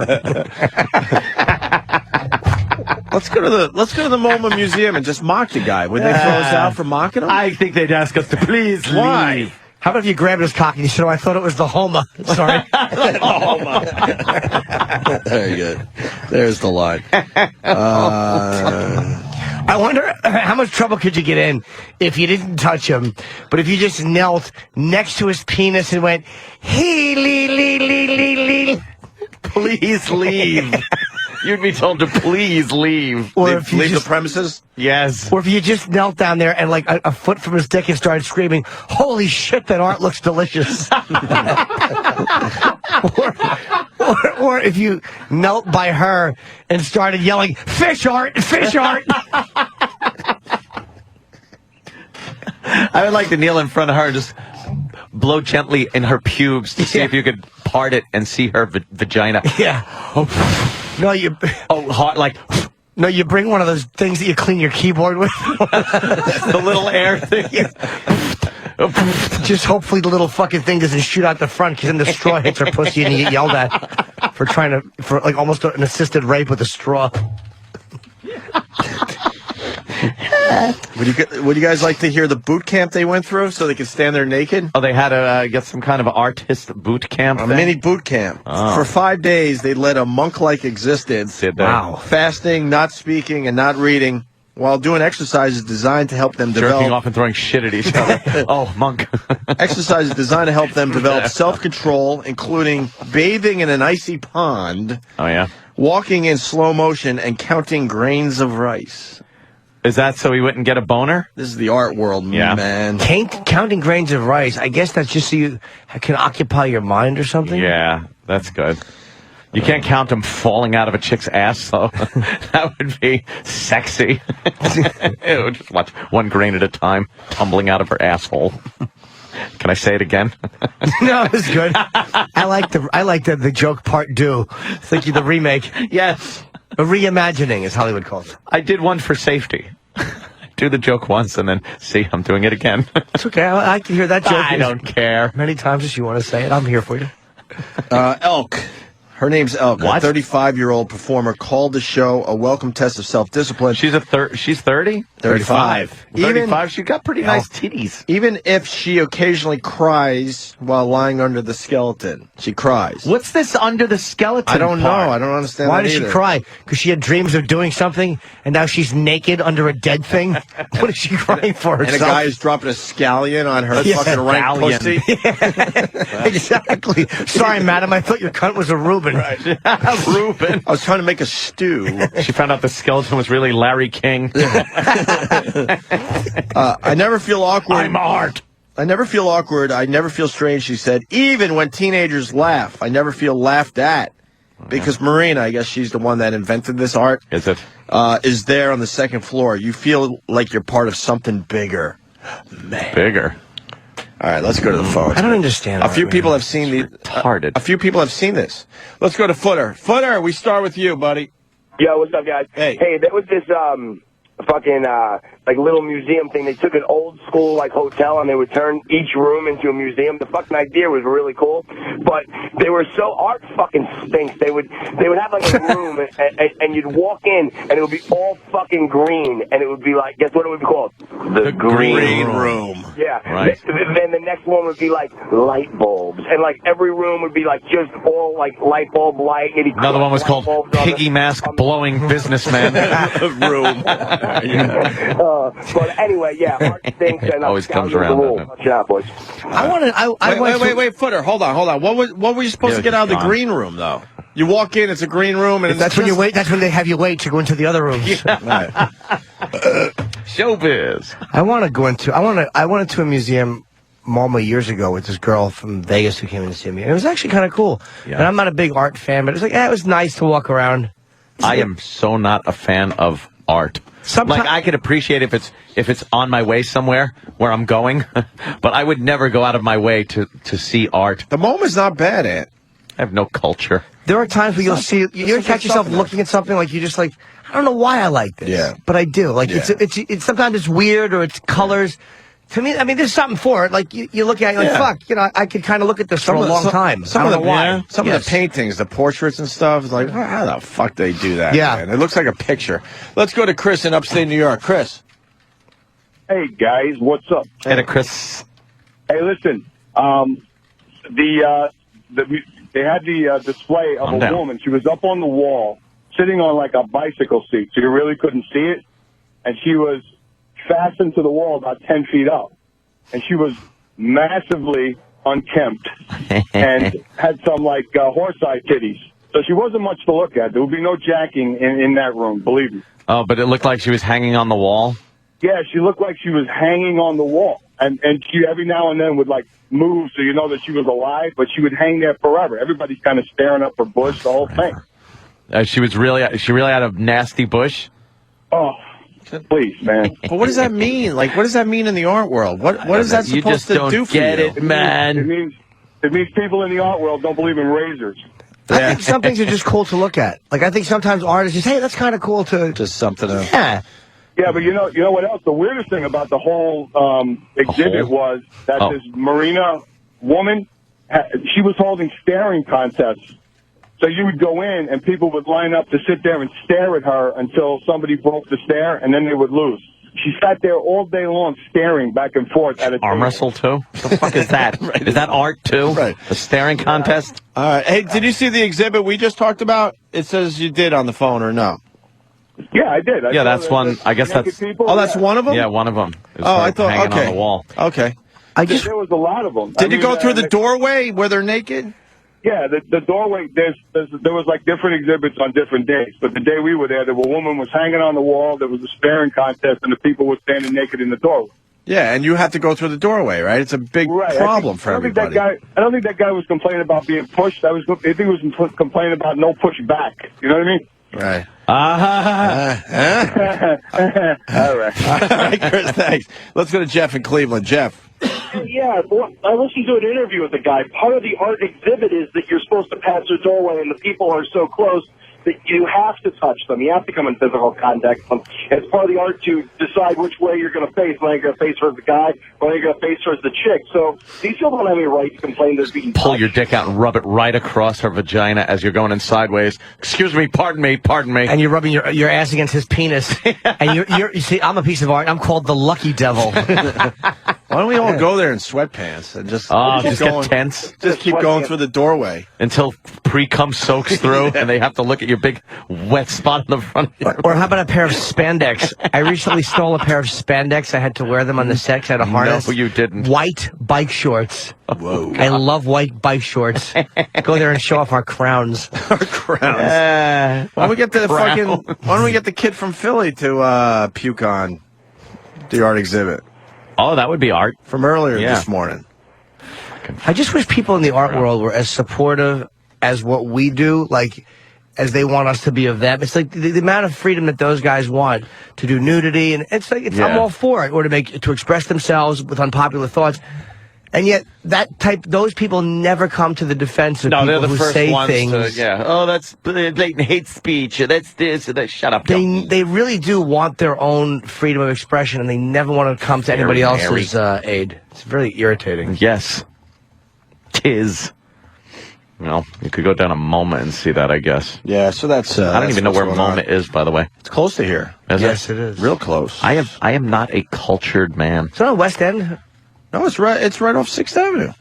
Is it off 6th? I believe so. And what? It's like a couple blocks up, like 52, 53. Wow, was I way off? 55? What's the one on West End? There's one in the 80s on West End. There's a museum. Oh, the Museum Guggenheim? of Natural History. No. I'm thinking of one. On the east side? Is the Guggenheim on the east side? Maybe. I don't think I've ever been to the Guggenheim. It's a cool building. Really cool building. It's the white one? Yeah. With It's the weird. spiral thing? Yeah, I haven't been in there. I just stand out in front and try to say the name, and I make myself laugh every time. The Guggenheim. I get to Guggen and just laugh at how it feels coming out. It is a wacky-looking building. It's architect. Is that the... No, that's the Opera House, right? Oh. That's just... There's the Guggenheim. The Guggenheim. It looks like the Stanley Cup a little bit. Where is it? Upside down a little bit? Yeah. All right, Or it looks nothing like it. Looks like a building from Dr. Seuss. Yes. Just an observation. Nothing really there. Hey, Kenny, you got your fucking air check ready to go? Yes, sir. Where's Sam? You. Sam! Oh, God. I could have done that. Don't you hate when people say that? Yeah. Here comes Sam. So Sam is the overnight guy on Hits 1. Sam. And we've all noticed that his voice is very different on Hits 1. Oh, it's stupid and high. Than when he's doing our show. It's a put-on voice. Now, let me explain something. We have, over the years, said many times that a jock should use his own voice. Yes. We've goofed on every single DJ that puts on a fake voice. And you didn't pick that up for all the years you've been involved with this show. We have said it how many times? Every time we've done Jocktober, which is what you put together, you brought it to our attention that this guy makes a funny, wacky voice, and we goof on it. One of the bits you're in charge of. First gig you get in radio, you put on a funny, wacky voice. If I was doing more than 20 seconds and actually talking, I would not do a fake voice. But because I have to be so brief, that makes no sense. Yeah, there's no justification. No sense. It's like saying I do 20 seconds between songs. That's why I wear my shoes on backwards. It's like it doesn't make sense. I feel that make me understand. I feel that my voice by itself is not animated enough to attract attention with only 20 seconds of speaking time. Because your voice is not supposed to attract attention. It's what you're saying that's supposed to attract attention. It should be interesting, and also the music should attract the attention. It's there you go. It's not about you, douchebag. Yeah, but it's like, nobody wants to hear. And then the song is. No one goes, "Ooh, this sounds good."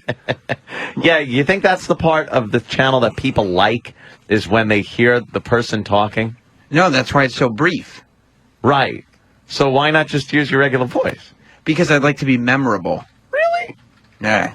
Memorable. Richard Speck was memorable. Yeah, and Charlie Manson. A lot of people very are memorable. That doesn't mean they were... Yeah, put on a funny voice before they gouged out women's eyeballs. I think Sam should use his own voice. Yeah, I think so, too. Say what he wants to say, but just be Sam. We got an example of Sam using his fake voice here, in case you missed it yesterday. Sirius XM Hits 1, I'm Sam Roberts, and Date Night is the #1 comedy movie in America. Who would have thought that pairing Tina Fey with Steve Carell would be a success? Of all the people, those guys running Hollywood must be geniuses, I tell you, all of them geniuses. Let me know what they'll think of next by twittering me at twitter.com/notsam. How many new followers have you gotten? How many new followers have you gotten? I haven't been tracking. Pouring out your Twitter. I haven't been tracking. No? You should train track. Yes. Or how about needle tracks up your arm? You don't like that, Jimmy? No, I don't. But I think Sam's funny. I think he's a funny guy. Thank you. Yes, absolutely. Not that particular joke. Sirius XM Hits 1, I'm Sam Roberts, and rumor has it that Elin is officially gonna file for divorce from Tiger Woods. Come on, Elin, will you give the guy a break? What did Tiger ever do to you? Really? Hit me up on Twitter, twitter.com/notsam. What did a tiger ever do to you? Well, why not just say that? Like, yeah, I hear Elon is thinking of divorcing Tiger. I mean, why? What did he ever do to you? Boom. I hear Elon is thinking of divorcing Tiger. Don't you know? I feel that voice connects better with a different audience. What did he ever do to you? What audience? Sirius XM hits one. I'm Sam Roberts, and Lady Gaga has come out and said that she's celibate. Do you think that includes both men and women? Let me know on my Twitter, twitter.com/notsam. Hello, baby. Fucking Twitter. Wow. You and that Twitter also. These breaks are enough about the Twitter. scattered throughout. You don't Are they? Twitter plugs over and over. You don't and just over. Twitter plug every break? After every song? Seems like it. Definitely. Sirius XM hits one. I'm Sam Roberts, and I'm starting to believe that Kesha is not nearly as grimy as she'd like he is. Wake in the morning feeling like P. Diddy. That was a quick one. Yeah. Well, there's no intro to that Kesha Right, song, so so you you have to be can't, quick because you got no music under you. You can't go over the You music. shouldn't talk over music. In fact, when I do my Boneyard show, I am not going to talk over music. Yeah, it depends on the channel. I won't do it. Yeah, no, you I shouldn't. refuse to. It's disrespectful to the artist, and we don't need it anymore. Kenny? Yes, sir. You always have a comment. I'm a little out of sorts. Why? What happened? You'll know after you hear the thing. Uh-oh. Oh, no. Well, you're discovering it's not as easy as you thought it would be, right? To be a big time jock on No, his one. I sacrifice for my art. So you're What did you exhausted sacrifice? now? Your iron on that suit? Threw it out in protest of neatness? Holy fuck. You pull it off a body? Wrinkles McGillicuddy. Right now, there's some fucking naked guy in a funeral parlor, and some 6'8" guy fucking banged his head on something accidentally and died. Nice pockets, dick. Why is one pocket out and one isn't? What are you carrying? Softballs and grapes? That fucking. What's in your pocket? Kenny's wrinkled ass pocket's all disheveled. My phone's in one pocket, Wow. and my receiver's in the other Jesus, pocket. I carry rocks in this one and M80s in that one.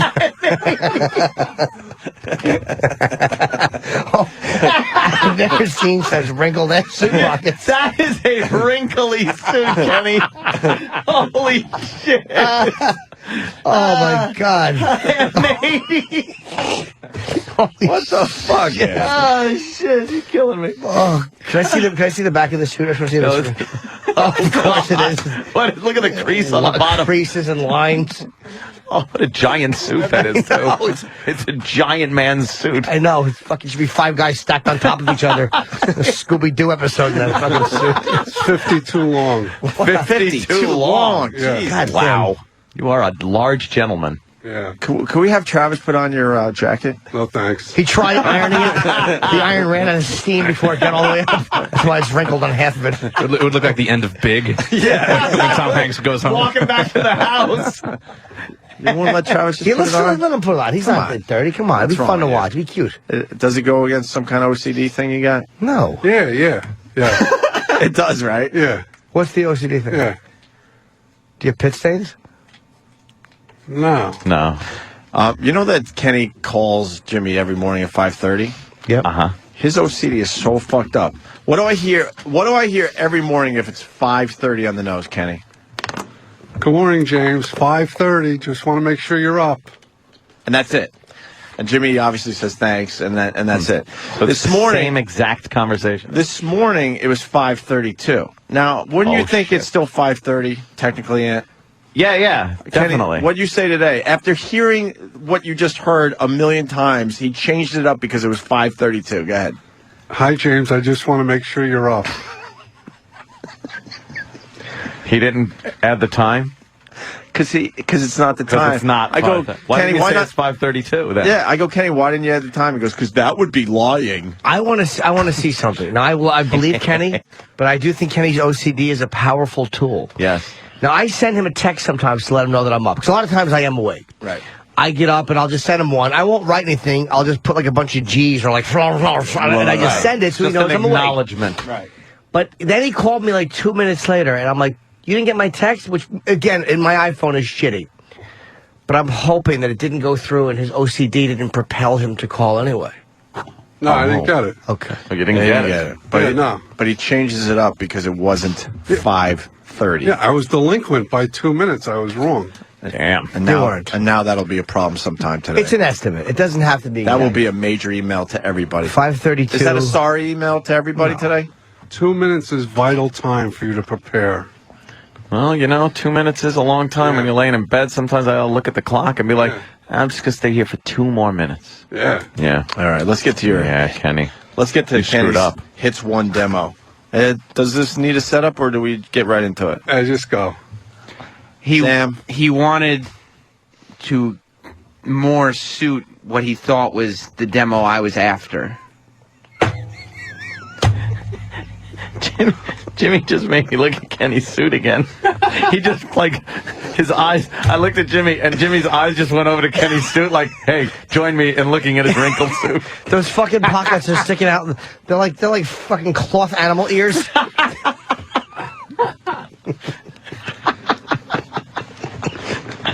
Love it. Sorry. Sorry, silly eyelids. Yeah. It's all right. Sorry. I buy cheap suits. It's good.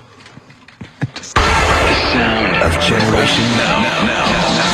Coming up on the top of the hour, nothing to look forward to. It's the same shit over and over again. Cause you gotta be half a fag to listen to this station. You gotta be right in the loafers to listen to this music. Sirius XM. It's one. Club Soda Kenny. Club Soda Kenny. Kenny. No. Kenny. Hits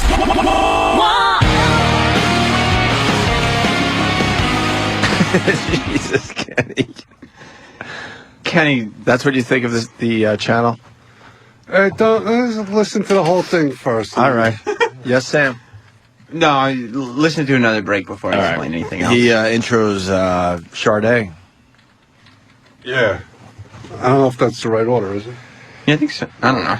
Whatever's on there.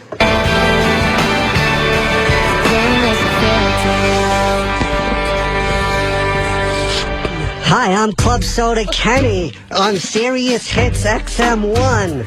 Sade, why is that bitch back?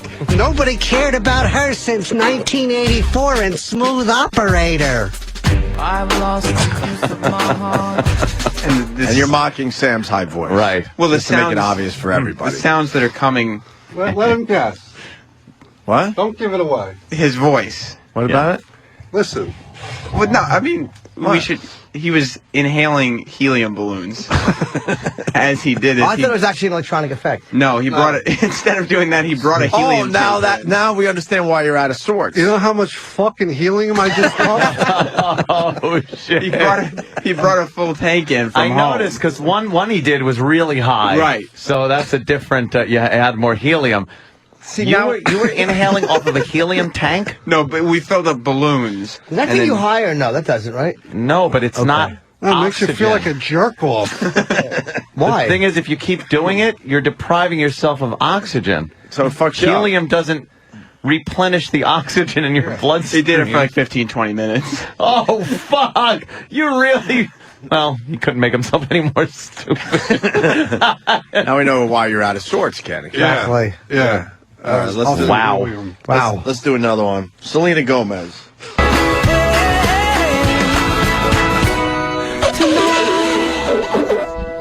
Club Soda Kenny on Sirius XM. Oh, I hear it. Yeah, that's the balloon. Yeah. You hear the balloon. Yep. He's taking a hit right before he has to talk. Listen, you'll hear the balloon. Wow. Club Soda. You went old school. They could have just pitched your voice up. But you went old school. Yeah. You know, as much as Kenny's goofing, if you knew a DJ was fucking doing helium right before every break, why wouldn't you be listening You'd be every listening. day? That's every what Sam's fucking hoping day. people think. I'm not doing helium.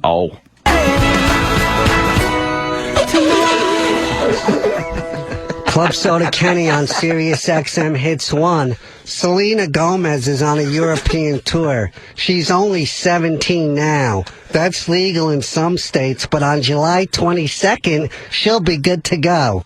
Her song is Naturally. Does that mean unclipped? How you choose to express yourself. Yeah. Is that Selena? I actually like that. That sounded like great. that one. I just what that.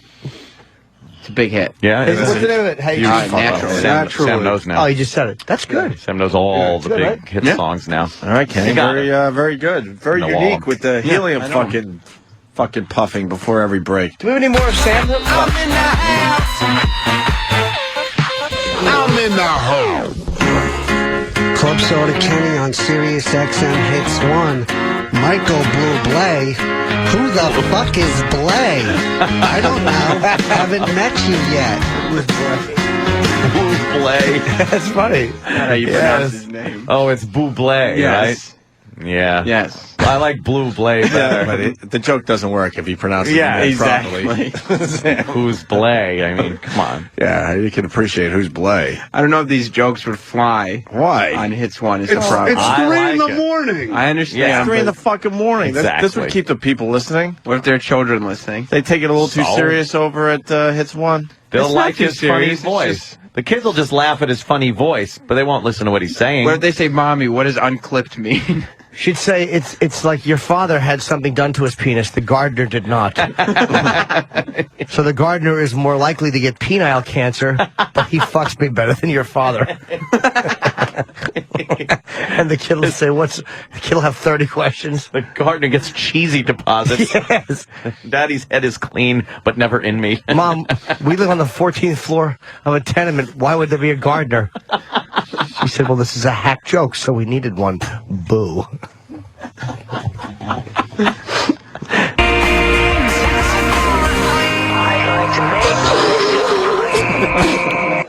That fucking balloon going is great.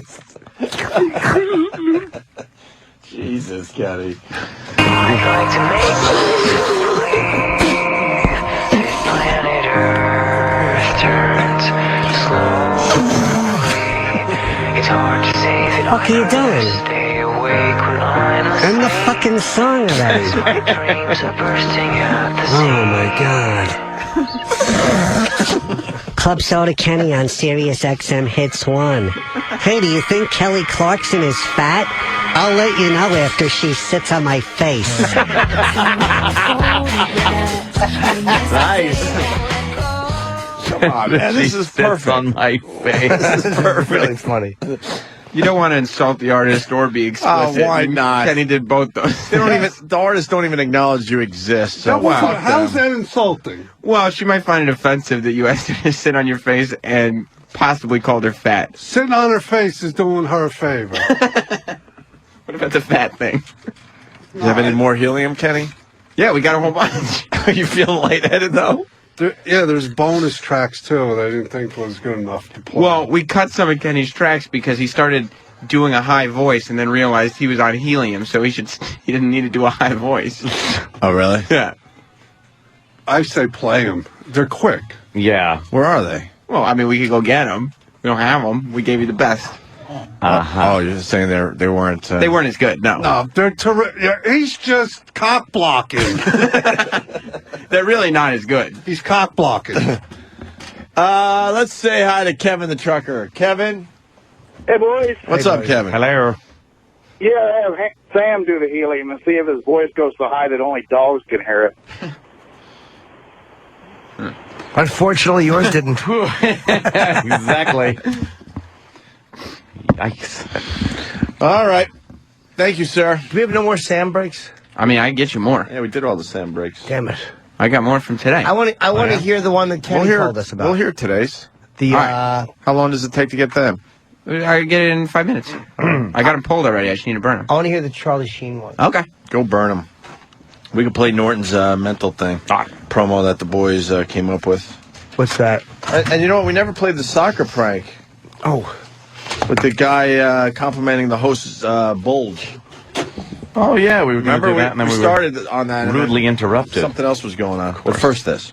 Major depression is a serious medical illness affecting 15 million American adults. Here at the Jim Norton Center for Mental Illness, we offer individual counseling for those suffering from this leading cause of disability. Can I just tell you, I fucking hate mentally ill people. I really do. Our thoughtful and courteous staff will listen intensely to your problems. I'm fucking annoying burdens. Shut up. And offer a variety of suggestions to help you with your illness. You should be fucking put down. For those suffering from a more serious case of depression, medication may sometimes be prescribed. Make me better. Either take your fucking medication or throw yourself through a window. Nobody will give a fuck. Our goal is to help you live with your depression. You're just a drain. You say the same fucking shit day in and day out, and nobody gives a fuck, and you don't get it. Nobody fucking cares. Shut the fuck up. Remember, you are not alone. Depression affects more than 5% of the adult population. Holy, we all got fucking problems. Why does everybody? You fucking burdens. You're a fucking emotional slug. If you or anyone you know is suffering from depression, visit the Jim Norton Center for Mental Illness today to receive a free counseling and find out if treatment is right for you. I'm hurting. I don't care. I don't empathize. I don't sympathize. I don't give a shit. That's all right. Damn. Man. Very good. Like that. Very good. I like that a lot. And hopefully the message... Do you know how many Twitter or emails I got and Twitter responses and Facebook responses? Dude, you know my sister. You know my... Oh, everyone knows that. Dude, person. but everyone people... knows that person. No negative responses like people's, you're bagging on the mentally ill. Everybody knows someone like that. Some fucking leech. Some self-obsessed, self-pitying fucking leech who you just want to fucking cave their head in. Because you don't care about what their problems are, and you're tired of them. Well, you have to care, though. But you don't. You get pulled in. And they won't go away. Never? No, because they're psychotic on some level. I can't tell you the disdain. Just annoyed. But yeah, it's like it's their lack of self-perception that makes me hate them so much. It's like, stop trying to be important in everybody else's life. Contribute something. Contribute something. You know? Yeah. Drives you fucking crazy, man. Sitting there. So it's like in their life, wallowing. They're sitting in a white chair in the center of a room, and everybody else is just actors in their shitty play. Hey, fuck. We're not just actors in your shitty, boring fucking play. Oh, fuck. You know? Tell your fucking problems to a wall alone. Yeah, they really do bring the situation down. And if you tell them they're self-centered, their response will be, oh, no, you are. Good one. Yeah. Twat. Good one. Stop trying to be important in our lives. You're not. Fucking drives me crazy, man. Apparently. Everybody deals with a couple of these people in their lives. I'm not unique. Everybody has a couple of these fucking goiters. That's what these people are. You know what you are? You're goiters. You're fucking neck goiters. They don't like to see anyone else happy? They just don't understand how they are the cause of their own misery and the misery of everyone around them. And everyone rejects and leaves them eventually, and they sit there like dumb motherfuckers and wonder why. And that's why. And the word you is not part of their vocabulary. No. It's always me. Me. And to those of you out there like that, just take your mental illness and shove it up your fucking ass. Take your sadness and shove it up your fucking ass. Keep it to yourself. Fuck that. Cut yourself. I used to. Yeah? Yes. Did you? Man up, woman up. Cut yourself in a room and shut up. Jimmy cut himself the proper way, too, by the way. No, I didn't. They say coming up is the wrong way. I went sideways. I cut myself on the back of the arm straight up. Oh, that's where the straight up one is. Yeah, I wanted the tension.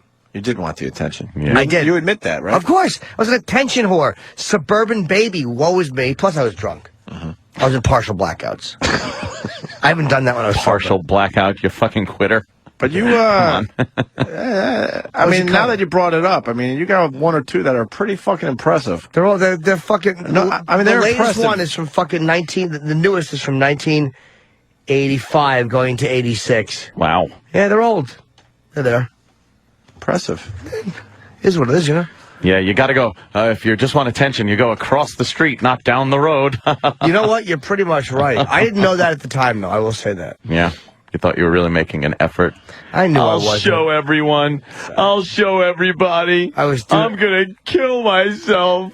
I know from whence I speak, if that's the expression. Yeah. I was an attention whore and a fucking nerd.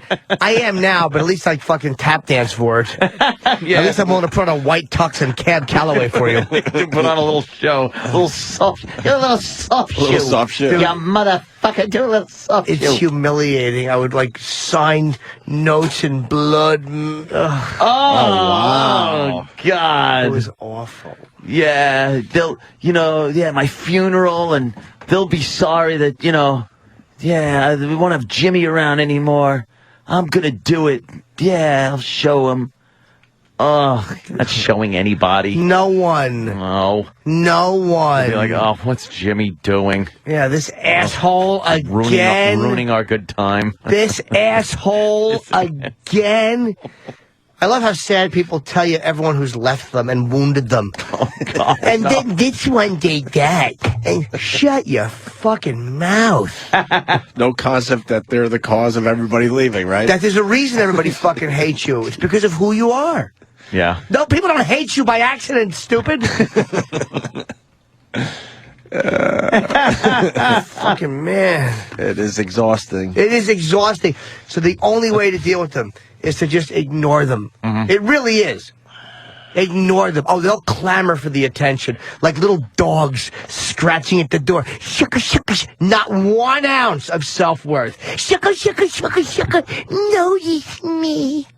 Fuck you. Piece of shit.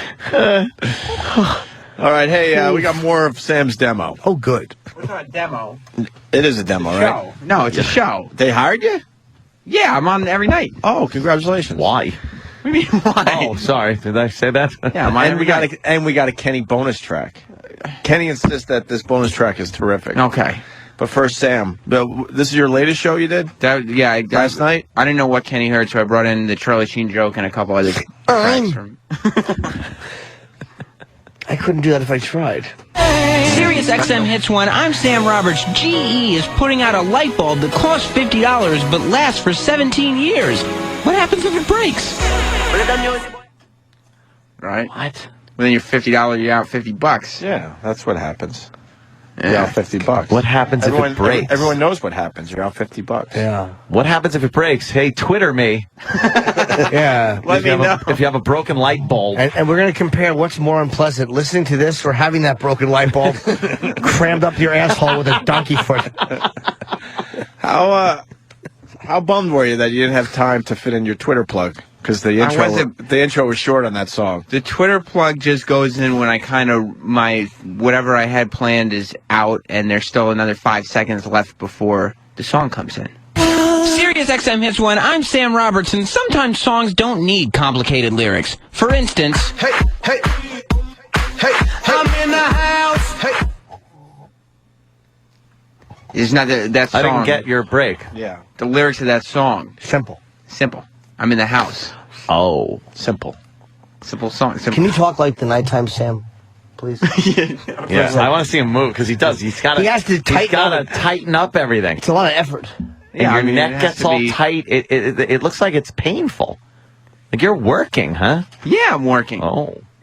One more.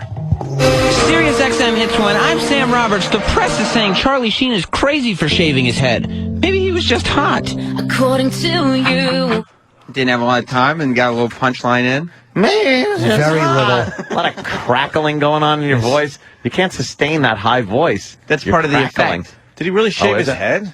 That's what they're saying. Exactly. See, look at you guys talking about it. Look at this. Opie, you As a matter of fact, he did. You just fed him. Oh, look at that. Oh, look at him. He's all cocky now. Interesting You're all point. cocksure. Who gives a shit? How do you gear up for that? Well, I would and then I'd shake out and then go, Sirius XM hits one. I'm Sam Roberts, and then... They tell If you could see his face, he's like a little imp, like a little elf. He's got to put his arms out like this. Straight. He's like, Hi, it's Sam Roberts. No, they didn't tell me. Lady Gaga. Does Kid Kelly like you? Kid Kelly is a big fan. Big fan of you. Yep. Already. But on some level, He's a big Sam fan is 'cause you're doing this- humiliated by this. yeah. You know why he's a big fan, by the way? Why? Because you're doing this for free. And because That's really not... I don't talk about his finances. channel's getting publicity on this show because of it. So you're being used. Exactly. You're being used. Kenny, is Sam being used Just understand. by Kid Kelly and the gang? Know your role. Remember that? That's a rock. Of course. It's certainly not a win-win. With that, let's go to Kenny's bonus track. Kenny says that he removes a bowling ball from his pocket.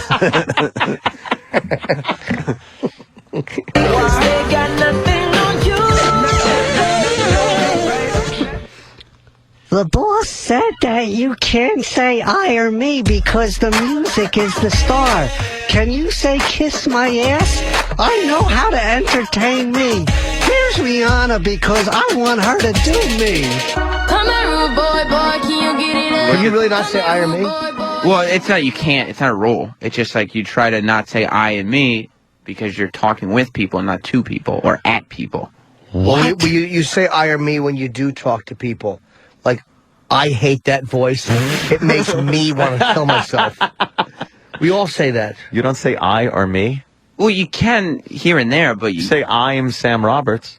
Right, I'm Sam Roberts. Introduce yourself. That's where it makes sense. Who talks to friends like that? Wait, that's his rule, no I or me? No, it's not his rule. That's a general rule. Where the fuck did you learn that? Not on this show. Did Scorch teach you that when you were interning for him? Don't say I or me. I or me. Talk about naked militia. In talk radio, the focus is on you guys, so you guys say I and me all you want. All right, listen. We got a great call coming in. Okay. Wow. Ed the trucker. No. Ed. Yeah, hey, I was just calling to say maybe Sam's next job could be with Maury Povich. He could be a progeria kid. You do kind of sound like a progeria kid doing that. Do you think so? Yeah, I'm Sam Roberts. I don't think it was that. I'm actually a little kid, but I look like a little old person. I'm just a normal guy doing a show here on Shit's One. It's What is it? Hits Shit One. Shit what? It's Sirius XM Hits One. Hits One. And now we got the latest song from... Give me a fucking name. Lady Gaga. No, I want to do something else. Okay, Breaking Benjamin. Breaking Benjamin. I could break very easily too. My bones are like fucking graham crackers. But see, that was just a break about you, progeria kid. Twitter me at my skull is an eggshell at twitter.com. They really do have leathery dinosaur eggheads. Don't they? Fucking awful. Guy sneezes, he's got brain matter leaking out of his head. Why are you alive? Hey, the thing is that you say it's not about I or me. All you do is say I am Sam Roberts and Twitter me. Yes. Well, when you're There's saying a lot of I's and me's in there. who you are and how to contact you, you would have to use But you those. say that in every break, and so every break has a... And every break would have one I'm, because I would have to say I'm Sam Roberts. How about this is Sam Roberts? This way you're not saying... This way you're not talking... XM Hits One. This is Sam Roberts. Well, that sounds... I have a you're shotgun listening in to my some- mouth. Remember me. Exactly. I'm Bud Dwyer. Hear me roar. Hey, Kenny, once again, people want you to be on Twitter. Are you ready to give in and do the tweet thing? Why don't you tweet? People want your tweets. What's wrong with you? I'm not looking to hook up. Hook up. You're not looking to hook up. You think Twitter is all about just hooking up? Yeah, I don't social network. Believe me, nobody wants to know me. Really? If I was me, I wouldn't even want to know me. I think they do. Yeah, You are you, Kenny. Yeah, you just said if I was You mean me. if you weren't you? If I was me... Could you start tweeting? No. Why? No. What's the real reason? All right, Twitter me at opieradio.com. Oh, that's mine. He'll take all my messages. No, don't do yeah? that to me. Yeah. No. Yeah. No. OpieRadio.com on YouTube, too. Check me out. All right, fine. I'm going to start a fucking hashtag game, you motherfucker. This is what I do. By the way, I actually did Twitter a picture of Kenny's suit pocket, if you want to see it. Who doesn't? Yeah. Really not good. Yeah, Twitter me at Jim Norton. No, you don't have to. Yes. No, Twitter it up. Do you want to Twitter mine? Do you want to play Club Soda Kenny is or Club Soda Kenny hates? Which one will work better? Is. I don't know what that means. It's a hashtag game. What's a hashtag game? If you go Club Soda Kenny hates, and then everyone will fucking... What he hates? Will continue with that. I like what he is. Mad libs. Club Soda Kenny is or Club Soda Kenny hates? Simple question. Which one works better? I think is. Yeah, because if it's hate, Is? believe me, we understand what's going to fly out immediately. Exactly. Is. All right, Kenny, you fucking did this to yourself. I just want you to know that. It's all right. Twitter me at AnthonyCumia.com. No, that's mine. And go. All right, I'll be reading some of the Club Soda Kenny is fucking tweets within moments here. Hey, we got DJ on the line. DJ. Hey, what's up? What's up? Opie, Anthony, Yes. avid listeners. I've been listening to you since day one. I used to listen to Howard Stern back in the 80s. When I heard you guys, I thought you were the greatest. So I started listening to you. I said, fuck Howard. But, you know, I'm mentally ill. I got bipolar panic disorder. And the way Jimmy's been talking about the mentally ill is really making me feel disgusted because... as far as I'm concerned, he's mentally ill, and he doesn't have no sympathy or empathy for the mentally ill. No, that's not true, dude. That's not true. No, it is. He's right. No. It's sort of what Jimmy was saying. Let me. I heard you. I heard the first part of what you said. He's right. So I'm going to respond, and then you can finish. I said you could finish after I respond. This is why I don't like the mentally ill, because you don't know how to have a conversation. You just want to babble at somebody. How about you say something, which you did, then I respond. And then you can say something else. DJ's point right now. DJ, 100%. The bottom line is, DJ, what bothers me, it is the lack of ability that mentally ill people have to see how they negatively affect the lives of people around them. It's your opinion, And Jimmy. they do, and that's a chemical imbalance. Exactly, DJ. I agree with DJ on this one. I'm sure you do. And let me tell you something. You've already told me something, and it didn't change my opinion. All you're doing is making me realize how correct I am. In the hospital for 5.5 months. They wanted to give me electric shock treatment. They should have. And with a high voltage fucking line. Why don't you just stop misbehaving? Why don't you just stop it? I know it's all about jokes and fun, but mentally... There's no but after that. There's no but. It's all about jokes and fun. There's no but. Do you understand? I don't care if you're affected with it. You didn't call up and complain when we were talking about rape or sodomy, but the one that affects you, you have a problem with. I know it hits close to home, but guess what? It hits close to home to you, too. Because as far as I'm concerned, you're mentally ill. Shit! No, you didn't. I won't even disagree with you. I got sympathy and empathy for you. I don't need your empathy or sympathy because I won't even disagree. But I'm not so delusional that I thrust myself into people's lives when I'm not welcome. I'm not delusional enough to think, let me finish, to think that people around me should be affected by every... Do you see what I'm saying? Do you understand what you're doing? Do you understand what you're doing? You're just babbling over when I talk. This is probably what you do in your daily life. Do you understand that? DJ? Listen, I'm just trying to get a point across. You're babbling over everything I say. I'm listening to you. Language, Anthony. What I'm saying is, what bothers... I know I'm a little nuts, and I acknowledge that. But on a personal level, I don't thrust myself into other people's lives incessantly. And sit there... I certainly do. And I'm not a wrecking ball in everybody's life, wrecking occasions, wrecking everything with fucking just me. That's what I'm talking about. I just want to make a point across that people with mental illness need support network in their life. I'm sure they do. And I have a mental illness of myself, and I understand what they are. And I understand that mentally ill people are a lot of times start doing well. But if you need medication, take your not you necessarily, take medication. Can I ask DJ a question? Are you fully aware what your mental illness does to others around you?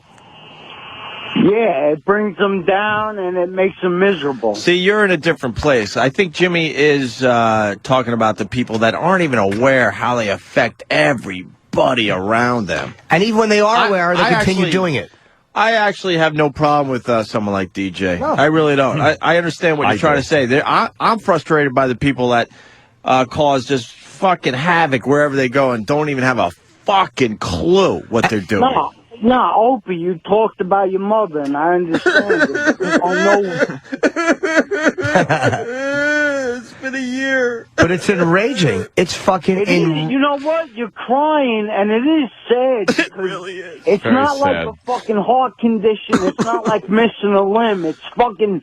It's the brain that we don't fully understand, and it's a chemical imbalance. We understand that, but you have to understand. Even with treatment, with right? You see what I'm saying? You fucking see what I'm saying? It's not just about you and your fucking treatment. Do you understand? Nobody talks about how enraging it is for the people around you. It's always focused on the person. Me, my medicine, I'm sad. Me. How about the family members? Nobody talks about how angry it makes them. For no reason when they should only take their own lives. Nobody talks about how fucking angry.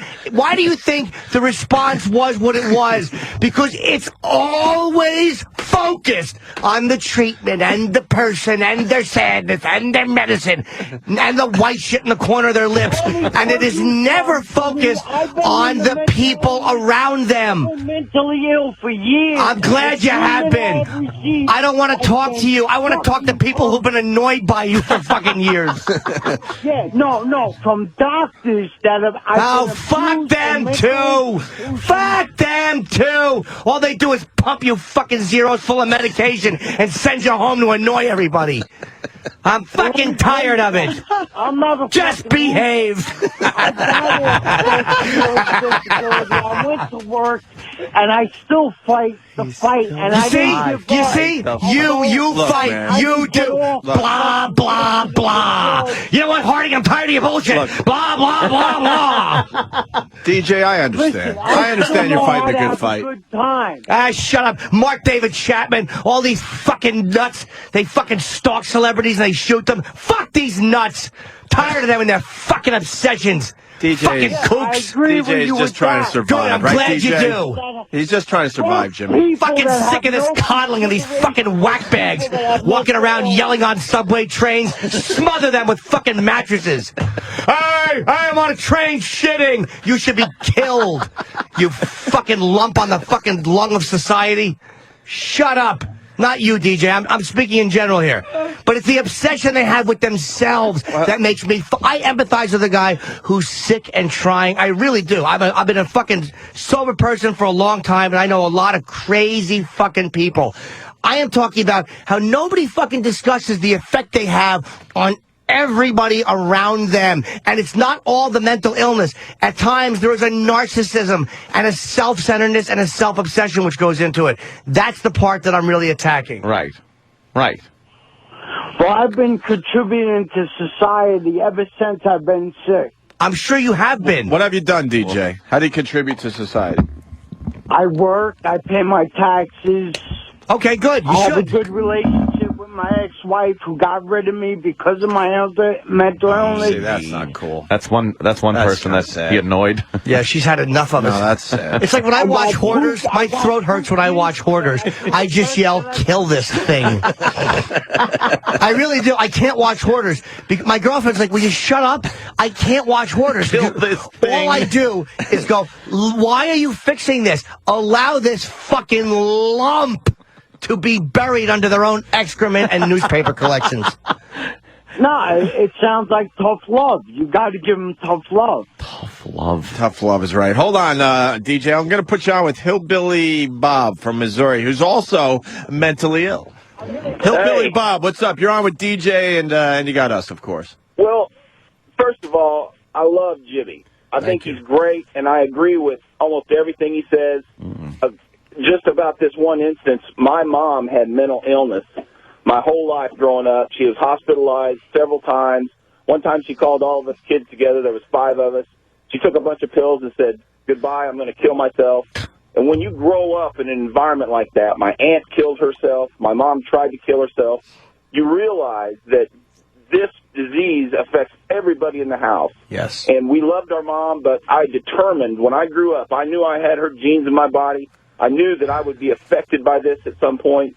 And so whenever I see these signs come out, I suck it up, I man up, and I make sure that I check myself because I know that if I'm a dick to my family, if I'm a dick to my wife, I've been married to the same woman for 28 years, it's going to wreck my kid's life, it's going to wreck my wife's life, and I don't want to continue this. And a lot of these illnesses, if you track them back, they're 6 and 7 generations long if you can follow it back that far. Can I ask you a question? Like, even though, like, again, with mental illness, I'm sure you love your mother and you have empathy, but on some level, somewhere back there, even though you know she was mentally ill or crazy or whatever it was, don't you have an anger where you just want to sit her down and go, you fucking selfish motherfucker, sitting all these kids down in a room and behaving in such a Jim, it has nothing to do with being selfish.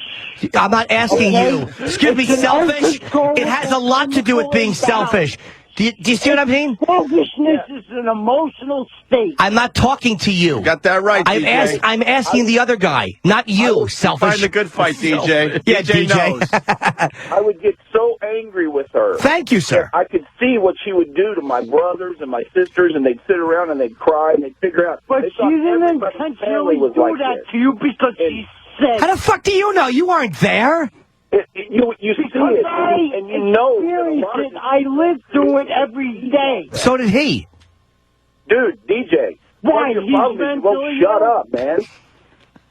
If you go to the psychiatrist, you're not going to get your money's worth because he's going to be listening to you instead of you listening to him. Right. The psychiatrist got me in the hospital more than a dozen times listening to that. Put a gag ball in your mouth, dude. Shut up for 5 seconds. Yeah, take the cotton out of your ear and put it in your mouth, DJ. Good one, Jim. Take the cock out of your ass, DJ. Even better. Hey, Jimmy, I love you. Opie, I love you. Anthony, you guys are the best. Thank you, man. Thank you, sir. Stern sucks cocks. Wow. Jesus, that's not nice. Lucky him. Who doesn't enjoy a good hog? Why should Howard be any different? Billy bops out. We should have said, boy, I thought you loved us. Billy Bob's out. He All says. right, he's out. Now, DJ. Yeah. Yeah. Man, DJ, I feel for you today. DJ speaking my language. I He think really DJ won the debate, to tell you the truth. Yeah, between him and DJ. Jimmy. Yep. Because I agree with absolutely everything agree. DJ said and probably agreed with maybe one thing that Jimmy said. That actually makes me feel like my point is better than I originally anticipated it would be. Thank you. Jimmy's being a little Gee, what a harsh shock on the the- mentally ill, the right, two pictures DJ? of mental health in this room don't agree with me. Jesus, one picture of scab he's had since 1976, and one goes home and sips a Bud Light and wakes up at 8 o'clock the next morning and goes, what happened? And they say it's fucking March. Oh, go ahead, talk right over the punchlines. Good timing of Prozac in the ninth inning. See how I changed that from diarrhea to suit you? It's all about you. My name is DJ McKay, and this is my best friend, Bear. Oh, Jesus Christ. Do you not hear the fucking monotone way you're barreling through everything, DJ? For the love of Pete. DJ, tell him how it is, man. Yeah, come on. Ask me to sign a copy of Catcher in the Rye and then shoot me in front of the Dakota. Fucking loon. DJ, I don't read. I listen to you guys. That's right. You're just trying to get further proving you're a boob. He's just trying to get through his day, Jimmy. Let him just try to get through his Just day. another guy trying to fight the good That's fight right. and get through the day, I right? don't understand why you don't see it DJ's way in this one. Earn a good wage. Yep. What do you do for work, DJ? Earn a pretty good I'm wage. disappointed in you, Jimmy, because I expected more from you. I worked down at Bill Cox's outfit fixing lawnmowers Wait, you're and whatnot. But we got to get it. You're disappointed with Jimmy, huh? Why are you disappointed with me? Because I thought he would be more understanding and sympathetic and empathetic to people with mental illness. I have been for a long time. I have been, but it gets to be too much. Jimmy, you all right? Yeah. DJ, I think you might have got to Jimmy a little bit. Nah, he's being phony. He's just being No, if you remember, cynical towards me because I'm upset. No, DJ, I'm telling you, remember about a month or so ago, Jimmy cried over Roger Ebert, and we're That's having right. that same thing is happening right now. Jesus. I'm not a good actor. I can't even pretend I'm sad. I got a heart on right now. It's ruined the whole I'm sorry, I answered wrong. You know how heartbreaking it is that the mentally ill guy saw through my bad acting? It was the easiest thing to do, though. All you had to do. I know. Oh, DJ, you're going to be all right, DJ. Yeah, when I wake up tonight. Why you disappointed me? Because I differ with, like, of all the horrible things I say on this show, expressing my opinion. No, you don't say horrible things. You're a very intelligent person. Thank you, but I attack children, I attack race, I attack a lot of things horribly. No, but you stick up for a lot That's of off things. the show. Yes. Yeah, you're just disappointed that he didn't see it your way, huh, DJ? And that makes you really upset, doesn't it? Do you see what I... No, I'm going to talk to DJ for Well, a let me second. ask You're really upset because Jimmy let you down today, huh? Yeah. Yeah. Then how come you're not giving me... And yesterday, I listened to you yesterday, and he was ranting and raving about it yesterday. Why are you not... DJ, let me ask you a question. I tried Okay, to commit sorry. suicide, and you guys talk about taking the easy way out. Yeah. And I found out a bridge I can jump off of, Oh, and that's that's good. the end You're of going to have it. that on your fucking conscious, Jimmy. No, I won't. No, because he don't know me from shit, so it doesn't... Shut your goddamn pie hole! Anybody. You're right. I got my own fucking problems that I try to fix and not burden everybody else with. My question is this. Can we give him Fezzi's number? Why won't you give me the same leeway you want? Like, you want all this leeway as someone who's mentally ill, and I snap because occasionally I am affected by mentally ill people, and I'm fucking tired of it. And instead of understanding that and going, you know what? These crazy motherfuckers really are, at times, enraging figures in people's lives. You immediately take up for the mentally ill instead of stepping out of yourself and realizing, wow, people who deal with mentally ill people really do have cause to be angry sometimes. No, but I just want to tell you, Jimmy, that we try to do the best we can for ourselves and the people around us. I'm sorry! I did so many bad things! Yes, DJ? Some of you do. Some of you do. A lot of you don't. I was disabled in 96. I went back to work in 99. Wait. What do you mean you were... Hold on. What do you mean you were... What happened? Disabled? In, 96? What happened? I was put on Social Security disability. I found the job in 99. And Wait, why were you put on... Yeah, what happened? Why were you put on? Was it physical or mental? Bipolar panic disorder. So what does that do to you? Like, what happened? Like, you're standing around, you're okay, and then that hits you, and what happens to you? Yeah. When you become manic, you feel like Superman, and you hallucinate. I thought I was the second coming of Christ. I love that one. Broke down. That's such a hack, and when you crazy become person really thing. depressed, you become suicidal. It's a really high or a really low. No, DJ, I understand. And the medication, which Jimmy, what does that clog your ears? I take isn't 100% effective. DJ, but why is it everybody wants to be Christ again? How come no one ever says, I'm the second coming of some guy named Frank who was killed in 1870 while he was staring at the ass of a young boy and a car hit him? Why is nobody the second coming of that guy? 1870? Yes. Because people It was a look cart. Christ It was a guy pushing a cart of molasses. Tuma. Sorry. And it's honey. Where have you lost your sense of humor? What happened? I'm joking about something and you just, come on. What are you doing, DJ? I'm upset. I'm sorry. Yeah, he's Why don't very you upset. stop panicking? I made fun of Connor Peterson. We make fun of everything horrible, upset, and I lash out at something that affects you, and you get mad. You're further proving the self-centered point I was making. DJ, you live close? You want to come in? I live in Kingston, New York, Socrates. I'm going to try to get a job in Manhattan. Oh, with no. the Union. Yeah, you want to come in and hang with the boys? I would love to. All right, well, I'd meet him. I'm sure he's a sweet guy. Yeah, we'll have DJ. Yeah. You're not going to shoot me, are you? Hell no. Okay. Jimmy, I think you're hilarious. Thank you. But he let you down. Well, because I didn't expect it from him. Yeah. DJ felt like I was attacking him personally. What to expect from Jimmy? Exactly. Didn't expect to Did you expect? I listen to you guys every day. I listen to the replay when I get up at night. I work the 10 to 6 shift, and yeah, it did hit close home to me. But with me, DJ, do you not understand though? When mentally ill people affect our lives, at times you get tired of empathizing. You get tired. Hold on, my wife. You get tired of being interrupted. You get tired of fucking hearing it. Wait, what happened to your wife, DJ? My wife threw me out of the house because of my disability. She probably didn't even throw them out. She probably just left candy on the porch and he went out and got it. She closed the door. Oh, shit. Dude, why do you slur so much? Because I just got off of work. No, that makes you slur? Yeah, Your what do you speech? do? Yeah. What do you gargle for a living? What's your job? Being Anthony Cumia? What do you? A couple of vodka and orange juices don't hurt. Oh, okay. So you've been drinking now at 9 in the morning. What'd you have to drink? Well, this is my nighttime. I just got off work 6 o'clock in the morning. What did you have to drink? It's okay. Vodka and OJ. How many? Just a couple. Okay, but how many is that? 3? It's fair. Yeah, A couple? 3 exactly. What kind of glass? Yeah, exactly. In a pint glass or exactly. in a rock One of glass? those Burger King fucking Star Wars glasses. Cups. What do you do for a living? I'm a custodian. Oh, okay. So you got a real job. What do you do for a living, character? So you're a custodian. Do you work in a school? No, I work in a mall and I'm underpaid and overworked. Tell me about we all it. know huh? that. They all got us by the purse strings. It's like my favorite song, 9 to 5 says. I like to tell my boss, take this job and shove it.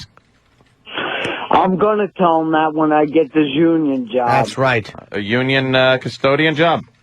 Yeah. All right, let me go to Allison in Jersey. She works with the mentally ill. Allison. Could be the saddest. Hi, I used to work with the mentally ill when I was in college, and I think that TJ, like, really, even though he doesn't stop talking, he doesn't really understand that Jimmy is saying something completely different. Like, he's not attacking him. He's, attacking the people who are affecting his life, and TJ's just taking it personally, and he sounds like he probably does have... Taking it very personally. That's right. No, because you know what bothers me is I know that I'm affecting the people around me in a negative way. Then cut the bunk. How about you just this? How about you just cut the malarkey? Man up. Yeah, why don't you get a little fucking moral strength and just cut it out?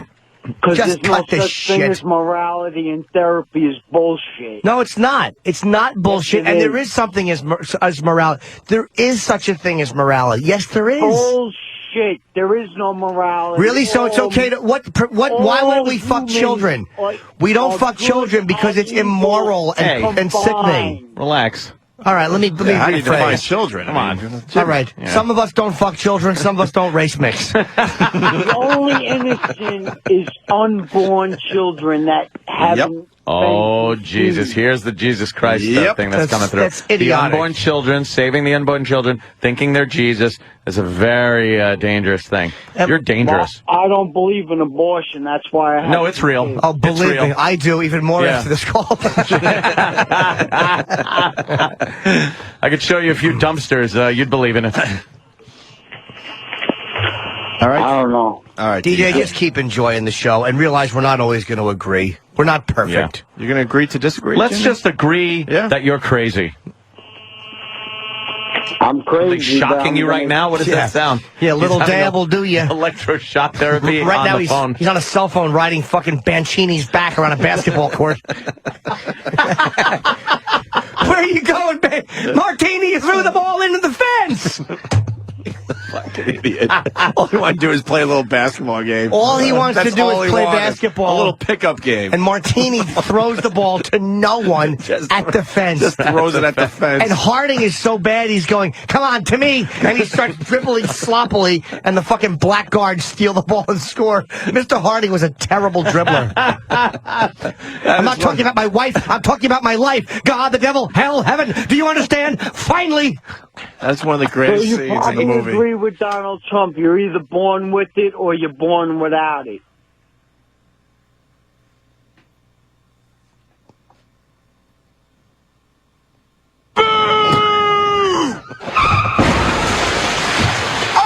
faggot. What's next? Fuck's sake, man, you're amateur.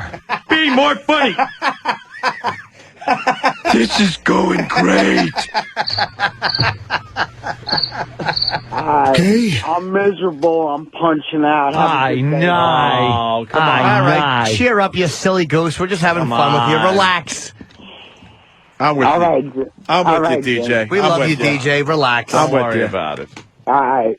All right, just take care. All right. Asshole. All right. All right. There Whole ass. What? Whole ass. Yeah, whole ass. Asshole, whole ass. Yeah. All right, DJ. You stay in touch with the show so we know we didn't lose one. I'll listen to the rest of the show.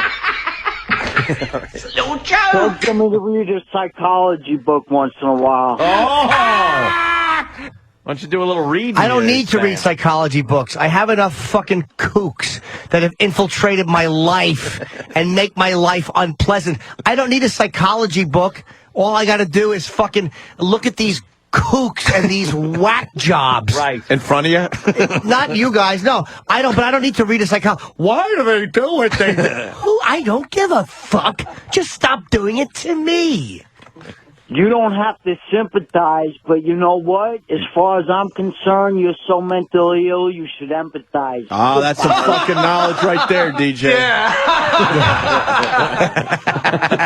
Yeah.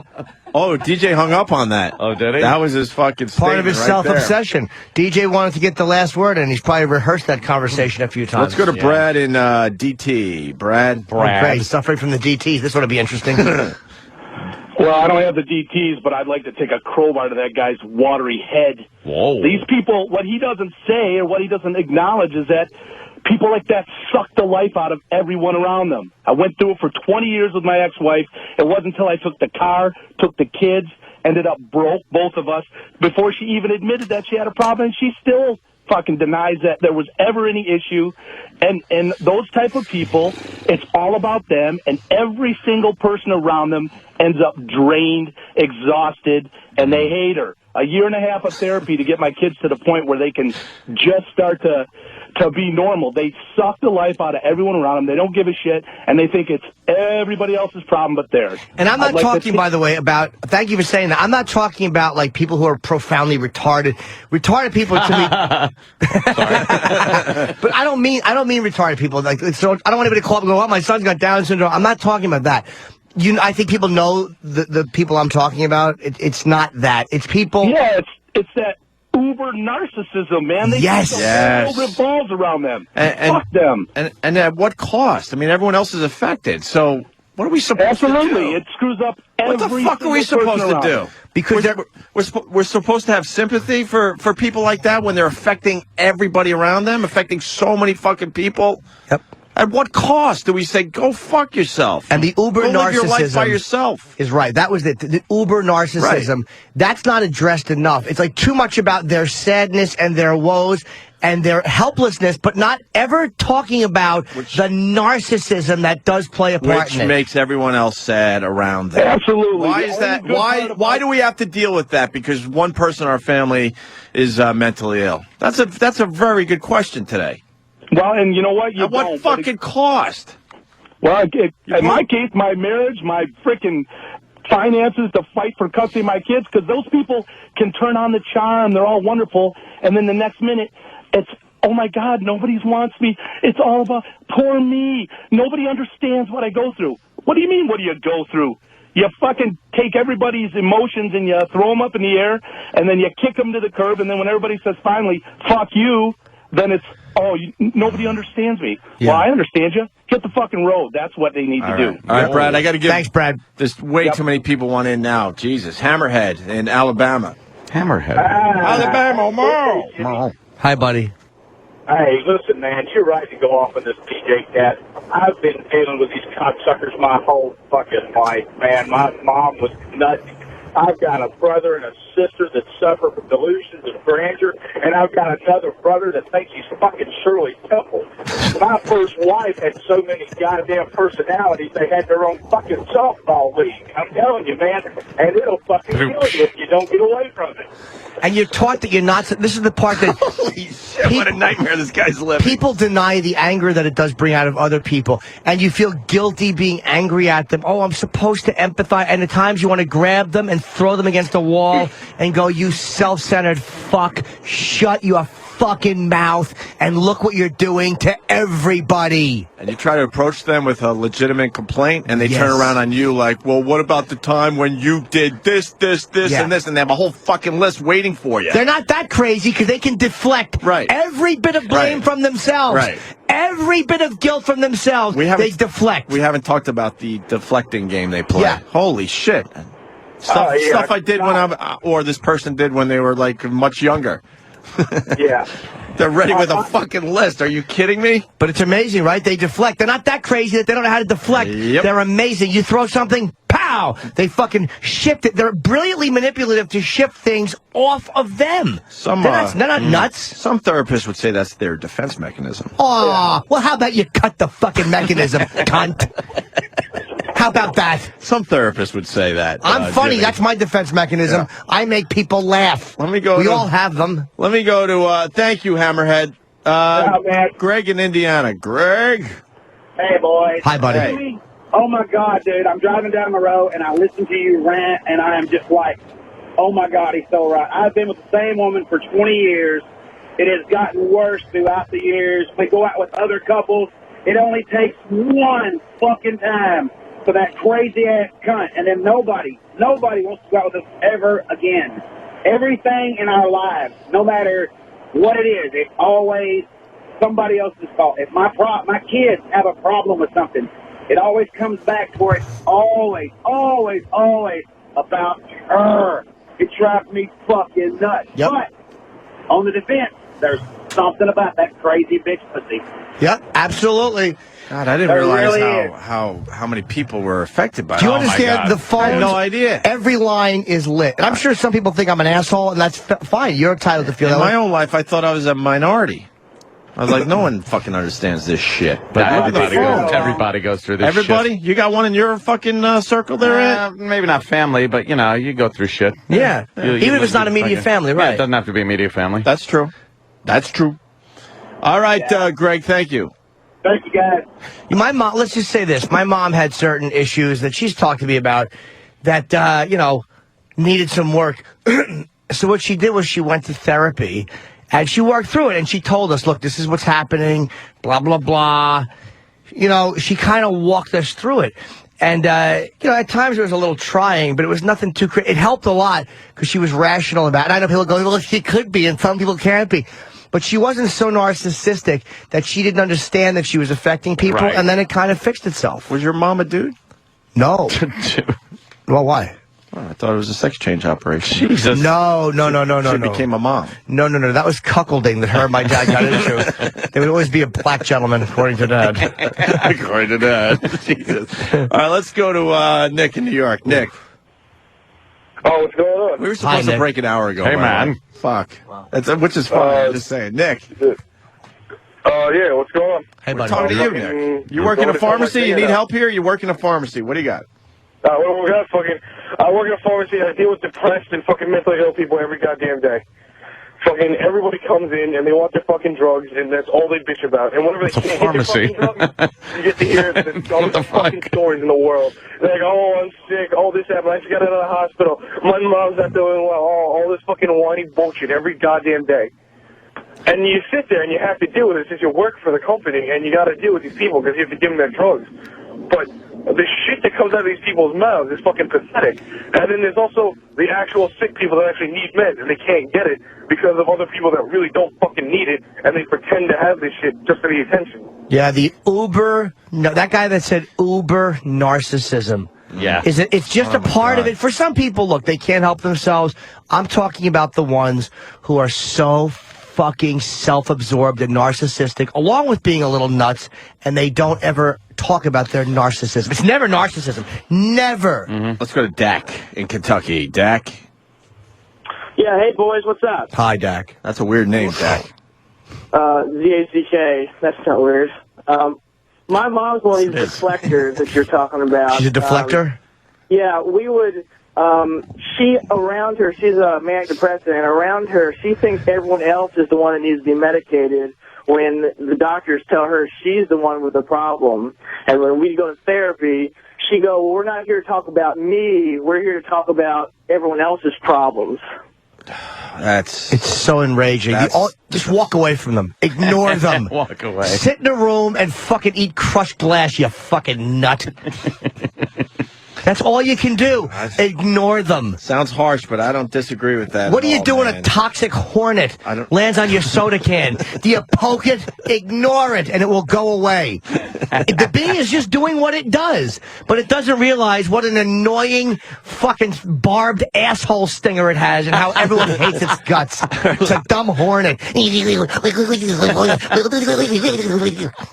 And you want to just swat it and kill it, but you can't because there are repercussions. Let's go to JD in Atlanta. Jimmy, would you deal with this situation? Go ahead, JD. Yeah, I had a mom that when I was in How big's your clit? picked her on kidnapping. I'm sorry. She thought my dad was going to leave. Wait, you got to start Sorry, over. I said a dirty joke. Sorry. Yeah, go ahead, JD. Okay, yeah. When I was in 4th grade, my mother faked her own kidnapping, said she was raped, and just a huge, drawn-out ordeal because she wanted to keep my stepfather around. Was she crazy or just manipulative? She was just completely manipulative, but she, the police got involved in the whole 9 yards, and the police were the ones that finally came and said, yeah, this didn't happen. And I had to learn out the whole truth from my real father. But, yeah, it was horrible. So I sympathize with you, Opie. That's crazy. Damn, what's me? Some crazy shit. What's me? All right. Let's go to John in Dallas. John, hey. Yeah. Hey, guys. What's going on? What's up, John? 12 years of marriage to a crazy bipolar woman. I knew something was wrong when she started putting lipstick on her eyebrows. Holy shit. Exactly. 12 years of sleeping with one eye open. So I finally filed for divorce. A month later, she killed herself. And I'll tell you what, it was the happiest day of my life. Wow. Was it on some level of relief? Yeah, it's huge relief. You have no idea. She left me with 3 kids.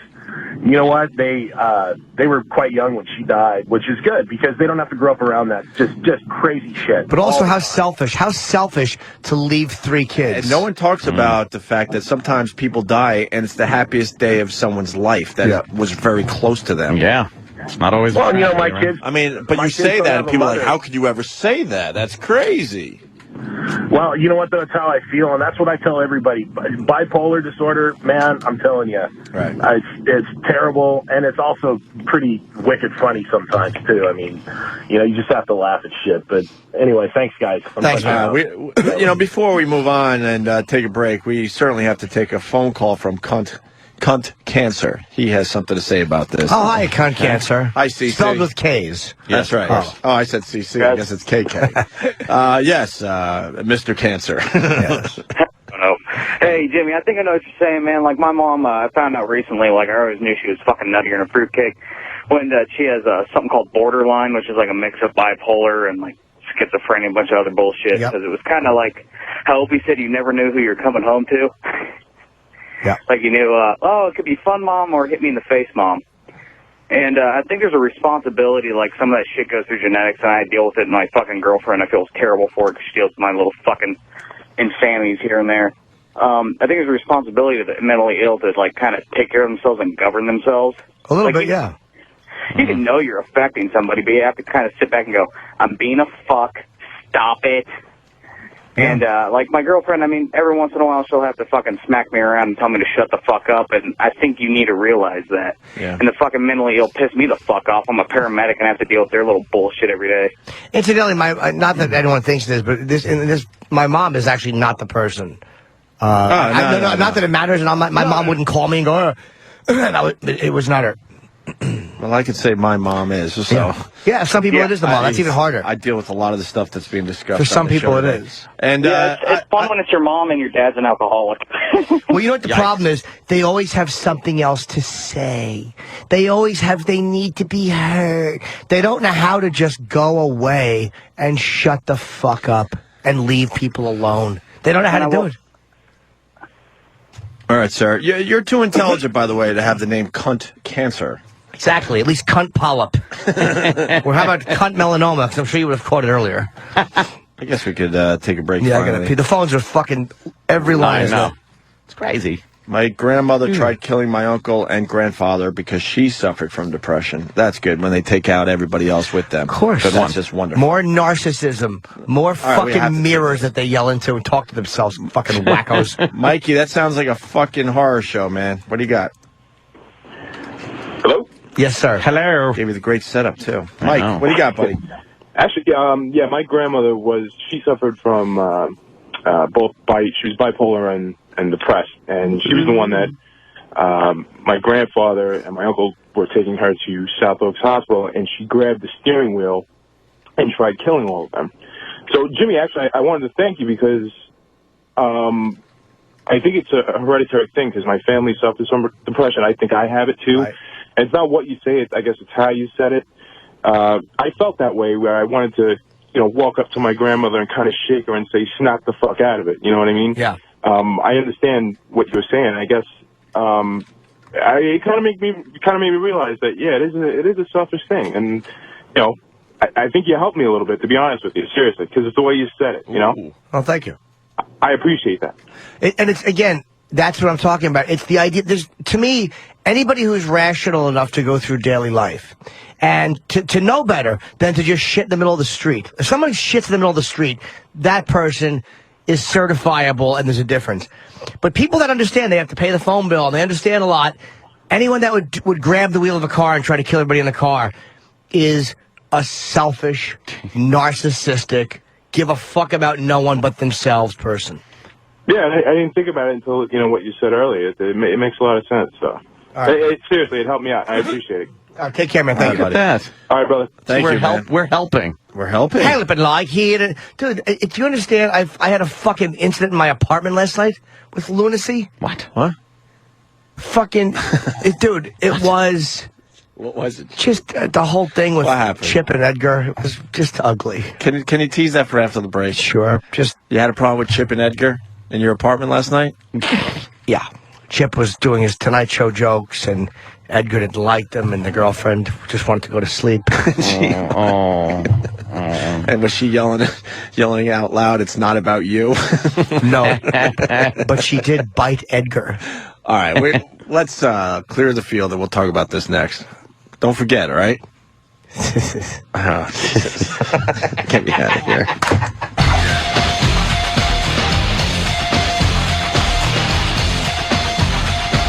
We got a celebrity in studio right now. The guy that introduced us to the Bud Dwyer video is sitting right there.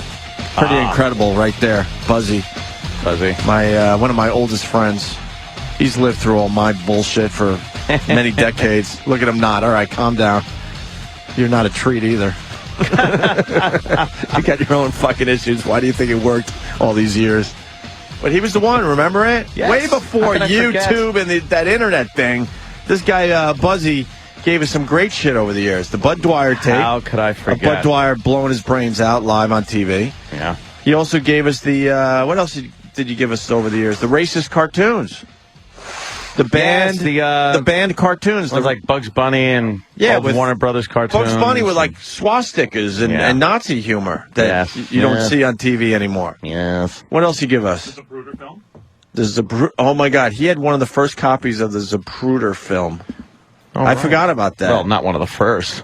Zapruder had that one. Why was it important that? Why was it important that you had one at the time? Because now it's everywhere. He was the first one to superimpose a black guy with a gun. No, it was a college project. We had to prepare some shocking video analysis senior year of college, and asked a few friends for some examples. And next thing you know, some crazy guy gives us the Zapruder film. Right, and no one had it. People just didn't have that laying around. Right? Yeah. They weren't, and it was hard to see it anywhere if you remember. Right? You had to have a special, I don't know, 60 Minutes or something. Yep. You just couldn't pop it in and then check it out on your own. And see it. Yep. Now you can, see everything. Like you guys were talking about earlier today, back in the days of bootleg albums. It was like so rare to find vinyl of a live show in the back of some basement record store. Right. Now it's everywhere. Right. Yeah, now you just now it's not as important. Speaking of which, that's how, Buzzy was the one that fucking... Oh, the wheelchair. The wheelchair. He's the wheelchair guy. Bring it into the concert. And the fucking guy, he didn't trust me enough. So I had to fucking carry the tripod into the concert. Nah, dude, you were in the wheelchair. I never did wheelchair. You did wheelchair. You did a stint in the wheelchair once because you had the blanket over your lap and then a little bit of drool on the corner of your mouth. Did I do? Dude, you were in the wheelchair. Did you go full retard? Yeah, I don't remember head wheelchair. slumped to the side. I don't remember. We're talking about Buzzy had when I met Buzzy, it was because we were at the Ratskeller, and everyone's like talking about this guy Buzzy. He has every concert you could imagine, bootlegged. Like Springsteen and the Grateful Dead and you name it, he had it. Neil Young, and you go up to him and he had a list, and you decided what show you wanted, and next thing you know, you paid a little fee, and he gave you a copy of this fucking bootleg show. Different times. That's what got me kicked out of the dorms, running a business out of the dorm. Yeah, he was running a business at 18 out of the dorms. And what was the point of this? Oh, and then I got to know him. We become friends, and I was part of his operation. Yeah. He would get all us drunks to help him out. One guy was in the wheelchair. An entrepreneur. Look at him. Well, explain the operation really fast, because we got to move on. Real quick. Operation. And it's amazing that he figured this out at 18, by the way. And also explain how you figured out what seat you wanted before the show to make sure you didn't get caught. All right, real quick summary. So, if you're looking to perhaps smuggle a little video equipment into a show, figure it out early on. You might want to put it into the hollowed out seat of a wheelchair. Okay. You get in. And we're talking about a time when everything was fucking too fucking big. Oh, it was humongous. The size of the cameras were bigger than a shoebox. Yeah. Right. Not your little flip video of these days. Yeah. The tapes then were bigger than the cameras are today. Yep. Right. So you smuggle the stuff in, you go to a bathroom, you pass the stuff under a stall, somebody hops up out of the chair, you go take it to the first aid station, they'll watch your wheelchair for you. Meanwhile, you go in, voila, you bring an extra baseball hat to put on top of the camera, so put a coat over its shoulders. It looks like a real skinny guy just standing there in the crowd with a big nose. Me. You put a hat on the camera? Yeah, you put a hat on the camera. He wasn't happy enough just smuggling the camera in because, he got complaints that, it was too shaky. Yeah. So then he went with tripod. So it's a guy standing up the whole time at the show because it was a full fucking tripod with a hat and a coat on the tripod. Did you ever leave it in the wheelchair? No, the wheelchair's only a ruse to get the stuff through the door. And if it was a really important show, then when one tape was done, you would pass it off to someone else. They would have to meet you, and Buzzy would pass it off to a guy that was sitting somewhere else in the fucking venue. He would buy tickets for all of us to be part of the operation, and he would get a seat in the middle of a section, in the middle of a row, so it was tougher for the help to kind of notice anything that was going on. So he would study seating charts before he even... Conspiracy. Yeah. So people would see you doing this, but no one would tell you, right? Only time we had a problem... Usually... the only time was Jimmy Page when he did The Firm. Remember? Jimmy Page came out with The Firm? Yeah, sure. Some big biker dude was in front of us, turns around and goes, "You're ripping off the band, man." Oh. Shut up. Finally, the dude... My partner, the dude that provided us with the Bud Dwyer video, same guy we're referring to, back in Rochester, just reaches forward with his full might, because the guy's sitting in front of us, and just kicks the guy square between the shoulders, and we bolted. We just bolted, grabbed the tripod, sprung the camera off, put it under the trench coat, run around, go up to the other side of the arena, and start shooting again, because he was calling security on us. Did you get footage of him getting kicked? We did not. We did not. But the memory is still there. Yeah. Hollowing out fucking wheelchairs. Great. Unbelievable, right? Yeah. And someone brought a gym bag, so then, you would meet in the bathroom in stalls, and he would pass the equipment under and... Ballsy fucking move. Put it in a fucking gym bag. They didn't ever question why you have a gym bag at a show. Well, well, this is obviously before 9/11, but now if you're walking around at a venue with a gym bag, you're going to be tackled. Yeah, simpler times. It was a simpler bootlegging era. Yeah. Oh, Stephen S. from Bayshore wants to know if you were part of the Marshmallow team. Wow. Oh, I don't know about the Marshmallow team. See, you're a good brother. I might have slept one day and. Oh, you mean on the Brummel House? Yeah, as a matter of fact, I do know the Marshmallow team. You weren't part of the Marshmallow team. See, it wasn't gay. We were doing it to get into a fraternity, right, Buzzy? that story might have slipped out. And we had to drop. Unlike the marshmallow, which you clenched with your fist like anus. Then we have to waddle across the floor. Back me up. I think I got a picture of me with a shovel and you with a maxi pad over your head. Oh, God. Do you have that handy? Not handy. Do you really have a picture of that? I do have a picture. You never told me that. I got pictures. He's talking about Hell Night, obviously. When I smell Twitter pic. You really have a picture of that? I got a picture. Wow. Probably looking like you're fucking 8 years old, right? Probably. All right.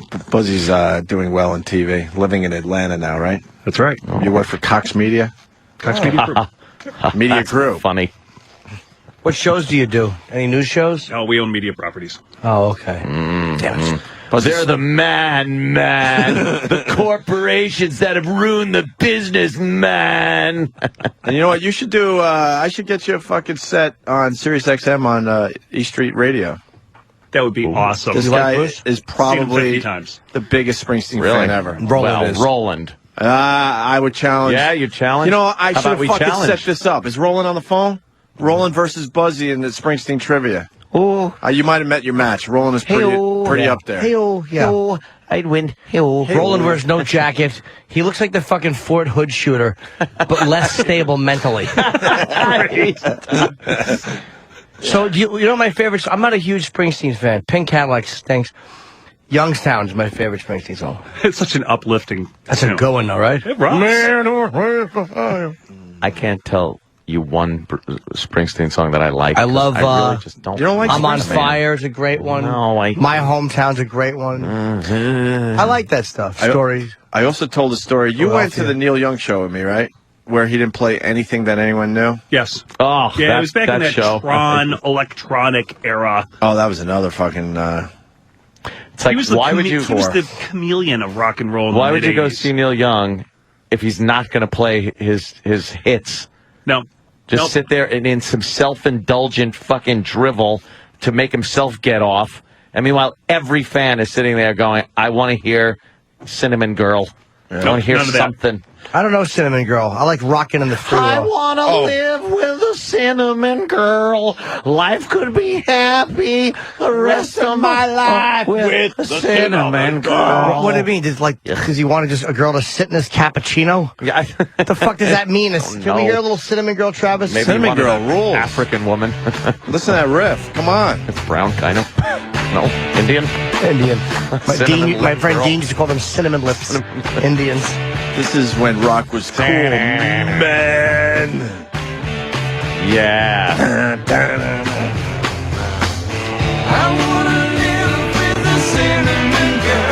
Yeah. Don't play this. No, Neil. Don't play this. What is a Cinnamon Girl? Who cares? I want to know. It just sounds cool. I don't have to figure this shit out. He's probably smoking pot when he wrote it. Buzzy's got to catch a flight. I got to ask him one more thing. Can you tell the guys your side of the Knicks scalping fucking day? Wow. How depressed we were and how fucking we missed gullible this we flight. were. All right, long story short. So me and Opie were, hitting the big city. We're all fired up to go to a Knicks game. What was this, maybe 15 years ago? Probably, All right, yeah. so we go to some Before I back was alley. living here. God, you were 15 years old. Well, 20. So I we go to 20, some, yeah. we go to some back alley by the Garden. We didn't have tickets. It was Buy a big, tickets. It was a Buy big tickets game. from a reseller. I'll refer him to as a yeah. reseller, very large reseller. Reseller. So we're kind of psyched. We stop by a bar, have a quick pop before the game. Go up to the ticket line. Counterfeit. Come with us, boys. The guy almost ripped him up, if you remember. He was ripping and stopped at the last second and studied him, and we're panicking because we know we bought him off the street. Those fucking What gave it away? resellers. He spelled Nick with an N. Well, Next thing you know, it might as well be as bad as that. Next thing you know, we're in security looking at driver's licenses going, yep, that's him. That's the And guy. they just laughed. But remember, he said there's a couple things. First of all, after the fact, we realized that the tickets it was done with a typewriter. How gullible are we? And secondly, after we pointed out of a lineup of pictures who the guy was, and they go, "Oh yeah, that's Tiny" or whatever. They knew all of them. And then they go, come with us. And we thought because we just got fucking used so bad by we thought we were going to get an upgrade. by this street person. Are you kidding me?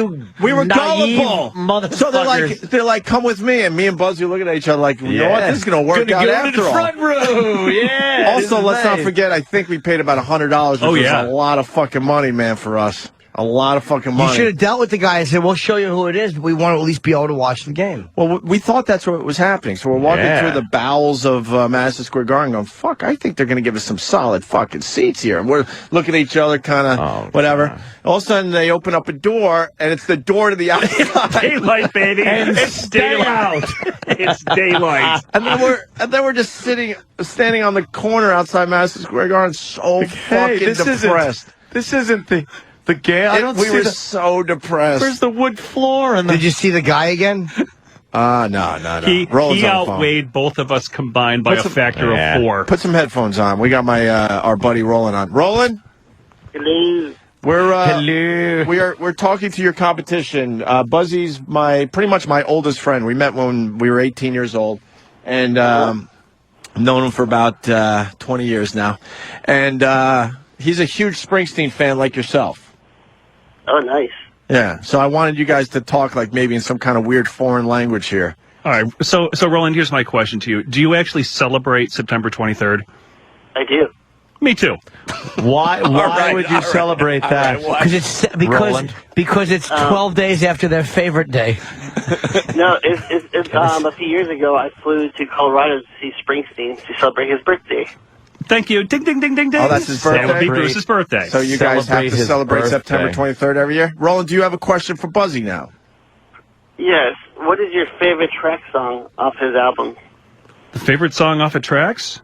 Yeah. Wow. I'd say Loose Ends. Okay, that's not that one. All right. Thank you. This is like listening to... By the way, check out my YouTube video. Rockin' All Over the World, Buffalo, last night of the tour, last song of the show. Maybe, just maybe, we won't know for years. Might be the last song ever live with the whole Street Band. He is coming back to tour, though. We'll see if they're all there. Wait, you flipped the video? You're still fucking bootlegging, you fuck. You know what? You're an old guy now, and you got 3 kids. Dude, What's wrong with you? Dude, we were comparing flip videos the other night. Why do you think I bought it? Yeah, Buzzy. So you recorded a song that could be very rare in the Springsteen fucking world? It's got 10,000 views on YouTube. Not bad. That's not bad. I have a trivia question for the 2 Springsteen guys. All right, Roland and Buzzy, yes. What country did Bruce sing that he was born in that became a big hit? Boo! Buzzy, give Roland one more here. One more that'll just make us look at you guys like you're a bunch of... What rank freaks. were you when you were a psychologist in the Army? And began shooting everyone, Major. Well, Roland, do you have a question for Buzzy? Yeah, how many shows have you been to? 50. How long? How many? 50. Oh. It's over a long time. See, here we go. I've been humbled. How many, Roland? Roland's in the triple digits. Be honest, Roland. 240. Wow. You've been to 240 Springsteen shows. He goes to every fucking show that's in the area. I'm humbled. Last tour I went to 65. Wow, you'll actually watch him 2-3 nights in a row? Yeah. Why? Why 65 times in one? Set list is different every night. Not 250 I times. I went to 15 nights in a row. What's your favorite Springsteen song? Me, Incident on 57th Street. Very good choice. Is that a good one? Yeah, I don't know choice. that one. Excellent choice. Buzzy, you can hit him back with something. Dude, He's kicking your ass. You know what? I'm just bragging about it. You know what? He's got me on the ropes. I gotta duck out and catch my flight. No, kid. One more. What do you got? One more. Buzzy has become a Springsteen cuckold. You're like a fucking beginner, Buzzy. Oh man, 50 shows. That's cute. It's a warm up. Yeah, Roland did that while he had a cold. One tour. Roland did that last year. Yeah, he did it on the last tour. So he basically did it last year, Buzzy. He had that. And he's been doing that for 20 some odd years. He had that many under his belt by 1974, I think. Yeah, I saw him 3 nights in Stockholm. Then I came back. You know what? I've kept myself to domestic rather than international travel. How many hours did you camp out to get a Springsteen ticket? That's pretty impressive. Oh, Buzzy. Back in the day, back in the day when you drive up to Batavia, camp out at the record store, when tickets were actually a physical thing you purchased from someone with cash in your hand. Yeah, overnight. So, just an overnight, 15 hours. Yeah, an overnight, okay. Well, I just called someone I know to get me in the arena earlier. Roland's got connections, basically. Yeah. How many times have you met Bruce himself there, Buzzy? I never have. I met him 4 times. Roland has met him 4 times, See, and you've never met him. You're probably invited to his parties on the 23rd of September. Wow. How many times have you been on an elevator with him, Roland? 0, but I saw your picture. Boo. Yeah, it looks like Boo. He boos you. Looks like someone was personally introduced to Bruce and got a little elevator ride. I was like, hey, what up? Yeah. What up? Well, we're in an elevator and Jim is here with... All right. Sing a song about anything. And it's not a fan. I hate Jersey. It's not a fan. All right, Roland, we got to let you go. About Jersey. All right. Thank you, buddy. Bruce. Bruce. And Buzzy's got to catch a plane. Buzzy's off, huh? You know, Jimmy's going to be in Atlanta. Yes. When you should go see Jimmy when he's in Atlanta. Do you know Kenny? In July. Oh, July. Sometime. We'll figure it out. I might even fly down. Come on down. In July. Guest room's got your name on it. Wow, damn. My old pal Buzzy. Are you live in Pittsburgh at the end of this month? Nope. That's where I'll be at the Improv. Oh, shit. It is one of his territories, though. How about Seattle? I'll be there in May. Going there next week. Really? Cool. Could you roust everybody to buy some tickets? Things could be a whole lot better, Lloyd. Really? Not doing well in Seattle right now? I don't know. I haven't plugged it. Yeah. Come on, Seattle. Buy tickets for Jimmy Norton. I'm going to fucking got a good show plan. I'm going to go up there and just whatever. Sounds good. You really make people want to get out there and see you. Yes, I do. Now, Buzzy's got to catch a plane. What time's your flight? Watch out for that volcanic ash in your engines. Volcanic. Yeah. Volcanic. Volcanic. You're an ace. All right, Buzz. I really am. Jeffrey. Take care, guys. Take it easy, Buzzy. Just Jeff, now that he's an older guy. Oh, right. Yeah, that's Just true. Jeff. He doesn't like... Buzz? Nailed. Oh, Buzz! Cinnamon Girl, thank you, Happy Scrappy from Kansas. Cinnamon Girl is a San Francisco hippie chick. Pup. Cinnamon Girl's a San Francisco hippie chick from the 60s. Oh, you would they asking. call them that because you'd have to dip a cinnamon stick into their awful pussies before you could go down on them? This thing tastes like fucking, tastes like an armpit with fucking garbage in it. Let me dip a cinnamon stick in here, you fucking hairy-pitted nothing. Fucking miscreant with filthy feet. And gangrenous legs. Exactly. Nice feet. I want to thank Take the Wig because Jimmy obviously forgot. Oh, what? We need to hear about Chip and Edgar. I didn't forget. You was just talking to your friend. What happened with Buzzy? Guy sounds like a flock of bees or something. Holy shit. I was just talking to my Tonight Show jokes. Yeah, huh? Yes. So I'm going to start off and go, hey, it's Tonight Show. Good thing they don't show this in the afternoon. I'm at a loss. And the host's name is Jay. What kind of name is that? It's a letter. How come his name's not KLM or N or something, or O or a P maybe? I might just, whatever, just kind of coast. Just kind of coast. Isn't it odd that his name is a letter and the guy that's on the other channel is named Letterman? I never thought of that. Yeah, letter man. It's modern. Just call himself email man. oh, I get it. Holy shit. Oof.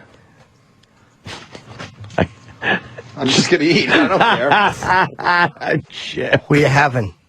I'm improv a little bit. What are you having? Improv. Cum. Oh, it's cum. Careful you don't get that all over your shoes. Everybody will know you was having some cum.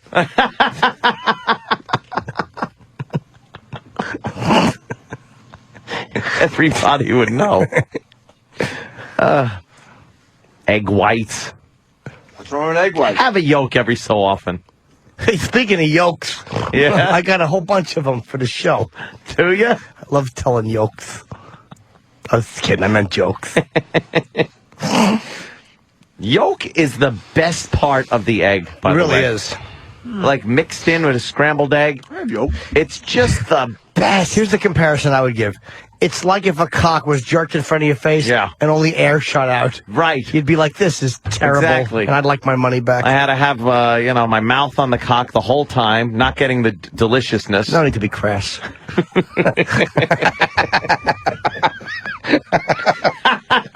He's so serious. No need to be coarse. Of course. You really notice I've been picking a scab for the last 10 years? Oh, shit. Everyone's noticed. Wow. Of course. It's fucking... Damn, you didn't let that go, did you? It's unbelievable. It's on the hand. It's right here. And it's just... It's only been 3 years. 3 years. Wow. Because it's coarse. It doesn't... It's just... Whatever, yeah. I might have a picking issue. A few people in my family might have a picking issue. Oh, shit. Nose, scabs, fucking hiney holes. Hiney holes? What is hiney hole, really? No. What is picking? Like, what need does it serve? Because any type of stuff like that has some... What does picking do? I don't know. I have no idea. I'll be interested to know what that is. Maybe I should find that out. I mean, it's something. It's like psychologically, it's something. I don't know. I would assume. Yeah. Some people twirl their hair and pull it out. Yeah. Other people, what other people do? Pop lock. Yeah, pop lock out of nowhere. That's what I do when I'm uncomfortable. I start pop locking. Yeah? Yeah. Yeah. I ain't going fly fishing. Only with Bobby. All right, so what happened with Chip and Edgar, really? Your girlfriend's all mad? Just Chip was piping up, and then fucking... Walk us through this. What happened? Well, it was 1:30 in Take bed. your time, because I have half a sandwich to go. 1:30 in the morning, and then, Chip was piping up, and she laughed a little, and Edgar got upset. Edgar gets jealous of Chip. He hates Chip. Hates him. Is he the one? No. Chip thinks Edgar is going to poison him. No, he right? thinks Edgar is having the girl poison him, and Edgar pipes in, I told you not to laugh. Why don't you act like a woman of proper stock? Proper stock? She must love that.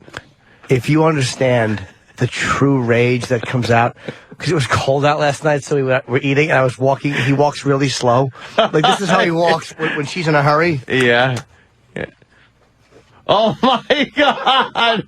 It's a very, very retarded. It's a very herky-jerky, stiff gait, but very short little steps. Yeah. And your arms move like a little robot. She fucking hates when he says, and you're hunched over. Do your duties.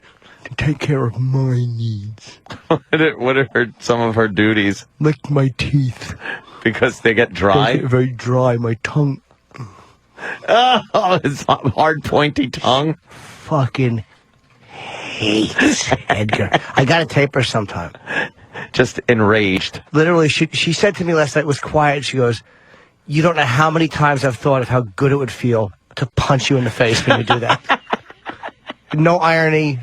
I'm surprised she hasn't. I feel like the kind of girl that would just punch you in the face. She's bitten my cheek a couple times, like she knows she can't because I'm Jim. But a couple times she's actually leaned over and went, and then she's like, I want to fucking bite you. It's true hatred for Edgar. But he doesn't stop. One time during an argument, Edgar showed up because she was PMSing and being so irrational. Oh, my God. That he just kept saying, why don't you go and clean the floor like a girl? And she was fucking really upset. During a real argument? Oh, for a real argument. Yeah, that is probably not the best thing to do to diffuse the situation. That's what goes on in my house after a load comes out. And somebody just wants to be hugged. But then Chip wants to do his Tonight Show jokes. And fucking Edgar pops in and wrecks the moment again. Shit. It really is awful.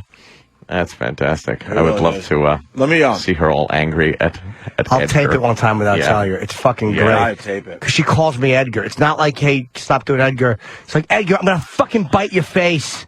It's great. She's as nuts as he is. And it's a loony house. And she's it's like you're letting the inmates like run the crazy place or something. Oh, my God. Jim in St. Louis, help me, please. St. Louis. God. How you guys doing? Hey, good.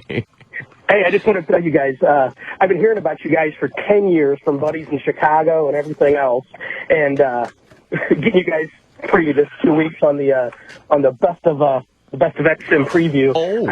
I just signed up. just signed up for the best of I got to tell you a couple things. Thank you, sir. Thank you for that. We should tell everyone we have been a huge hit as far as this free preview went the last couple weeks. Yeah, good. Huge really well. hit. You're welcome. Thank you, people. We brought a whole bunch of new people to Sirius XM. Thank you, people. Or whatever. I guess Sirius, right? Yeah, it's XM. No, they already have. Wait. No, this is for serious listeners to hear for free. They get the best of XM package. Oh, yeah. Absolutely. So this first time you've heard us, or what? It's the first time I've heard you, and I got to tell you, I came into the show with a completely preconceived notion. What was that notion, sir? What was it? Well, listen, I've been a huge Howard fan for 10 years, and I've heard nothing but him and Bubba bash you guys for years, and my friends keep telling me how funny you guys are. And I got to tell you, I've not laughed this hard at a radio show in 5 years. Thank you. You know, now that me and Howard are talking, we don't have to go down that road anymore. What? And secondly, Jim, what was your favorite bit as far as the free preview goes? I don't know, to be honest with you. No, I mean, name one good thing you heard in the last couple of weeks. One good thing that kind of made you laugh. Yes. Norton just cracks my ass up. But we know that already. Yeah, you're welcome, Sirius. What did he do what bit really made you laugh this week that Jim Norton did? Oh, no. When Rich Vaught. I just saw that. 10 miles out, I saw that. Yeah. If that's getting old, just tell me. I can handle it. No, I actually love when I the can new. I can handle that. When you get the new listener that does that. What I heard something in that conversation. Yeah, Jim Norton cracked his ass up. Is that what you mean? Well, that's what I was going to say. Yeah, exactly. And did you have a little conversation? Maybe. Yeah, did you? A couple of words? What was said? Where? Outside of the complex? On the street? In the park? Was it shouted out of a car window while moving? How would you like to mow my lawn?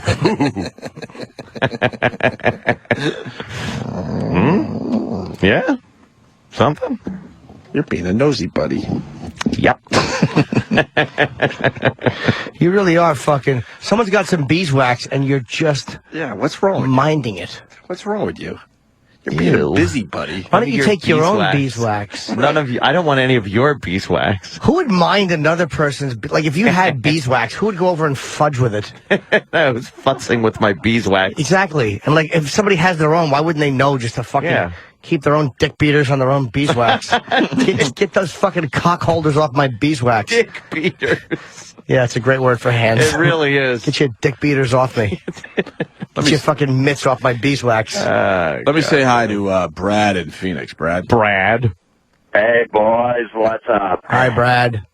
Hey, just wanted to second what a caller said earlier, man. I've been a old, Howard fan for years, and I tuned over to you guys recently. I love it, man. It's like, really refreshing, brother. Thank you, sir. I gotta be honest with you. I'm not gonna tolerate anyone trashing Howard. Hey, you know what? All right? You like Howard, man, but I'm not gonna tolerate that shit. You can, however, like both. That's the beauty of it. That is true. Hey, who spelled Phoenix? Pheonix.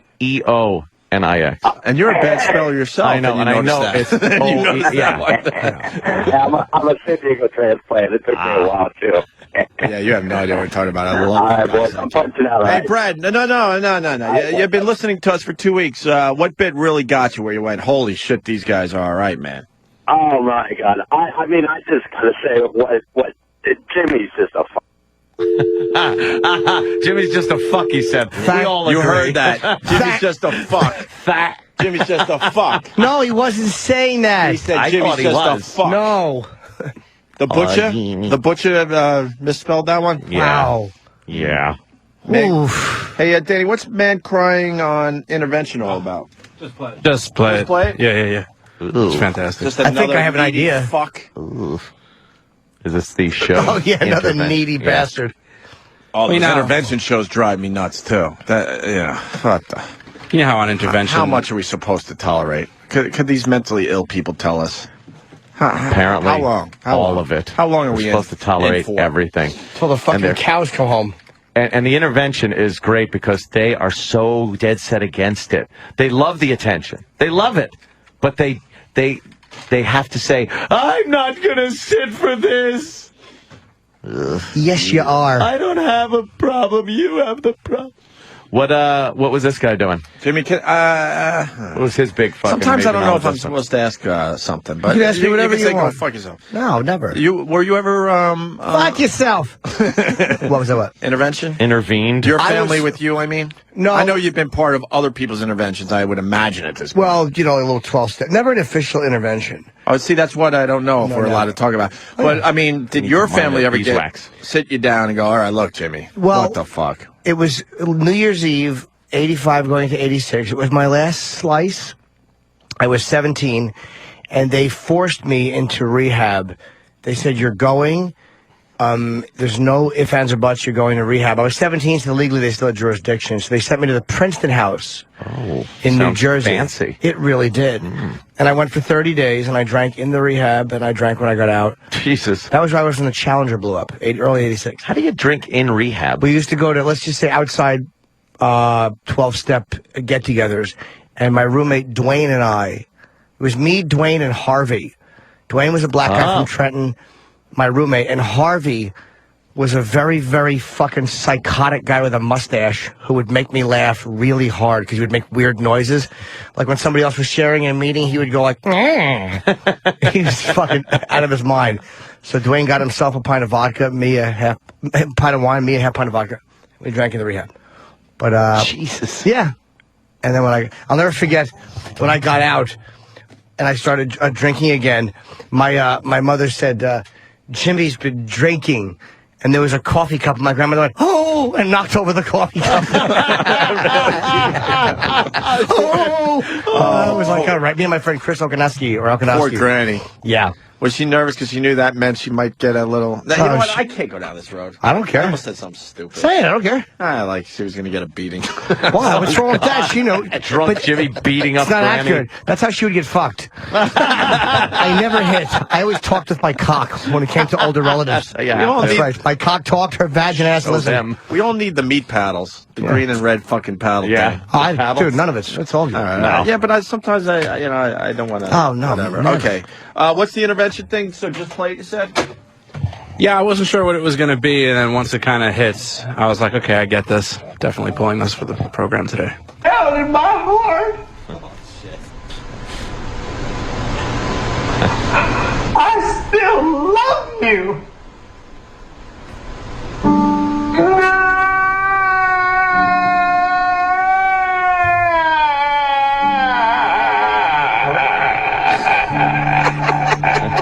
What is that? I gotta try to find the video. I don't know why What it's not the coming fuck up. was he doing? He's crying. Yeah, man, he was sitting down. Obviously he doesn't have the problem, right? It's two different people. It's one guy talking to the other guy, and when the one guy says, I still love you, then it goes to the other guy, and he's the one that just starts. He just started crying. I thought he was actually playing guitar and trying to sing a little song for him. Dude. Oh, he's weeping now. Dude, you just blew up Michael Winslow's spot, What the fuck? You're supposed to keep that stuff quiet. That is exactly who he looks like. No, not that. Going back to your story. What? About the rehab thing. You went to fucking rehab with Michael Winslow. What do you mean? I'll get there. Don't worry. I got this under control.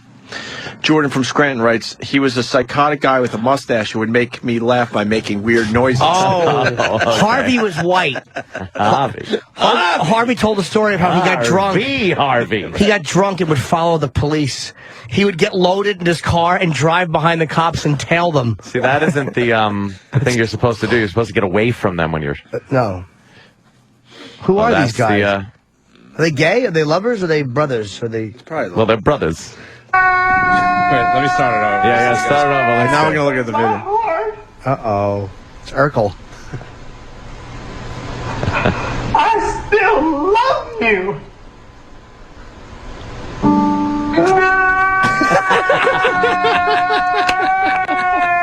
Is this on break? Is it on break, Danny? No, I thought it was, but it looked like just a picture. How do these guys find that? They need to see this. Wow. Isn't that great? Right before he bites a lady's face. How great is that? It's still real to me, damn it. Wow. That is 20 times better with the video. Oh, yeah. If you go to Google videos and just type in "crying guy cries the best." Wow. Crying guy cries the best. It's like the fourth one down. Sounds like It's he's awesome. singing an opera called Faggot. Gomer in Texas saw that episode, said it was hilarious. Gomer, why was it hilarious? Well, it was right in the middle of like this big, tearful scene. His sons hated him and everything, and then one son got in contact with him, and the other one finally admitted that he still loved him and everything. And it's this big, tearful scene, and I was watching it with my wife, and then he busts out with that, and I am laughing my ass off. And then I catch, the water she's drinking in the back of my head. Wait, it was father's son. Okay. So who was the drinker? Was it the father? Yeah, he was a champion boxer, like back in the 80s. His name was like Rocky Lockridge, something like that. Rocky Bicciano. Sorry. Well, go ahead. And he had abandoned his family and got into crack and everything else, and has been homeless for like 10 years. Wait, hold on. I gotta hear it again. I gotta slow you down though. Kurt in New Orleans, thank you.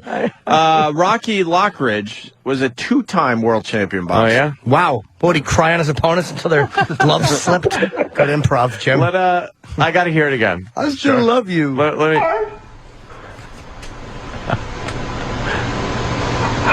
I still love you.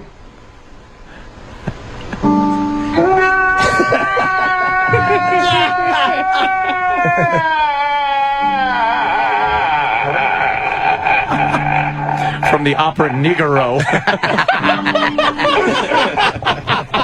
Is he crying or laughing? That's very funny. We might have a remix fucking contest. Negro. We might have to fucking remix this shit, man. That's classic. We might have to remix this shit down to some stuff. That face is so fucking funny. Out of nowhere. You just, God. My horse. Gotta watch it once more. I still love you.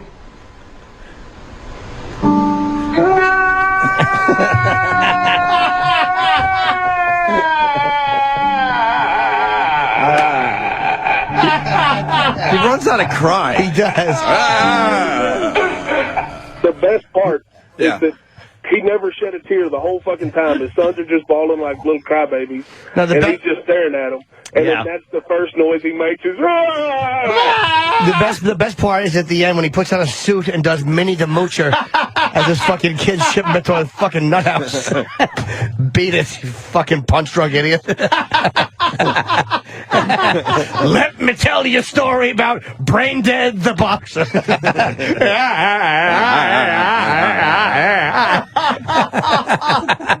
Holy shit. Let's say hi to John on Long Island. John. Good morning, guys. Hey, John. I just want to know if there's a plate of spaghetti coming down the wall in the video. The part before that clip was actually somebody doing the name game with Anthony. Yes. Tony Poponi. Oh, God, is that fucking funny? That is a great, because his mouth just opens and then sound flies out. Out of nowhere.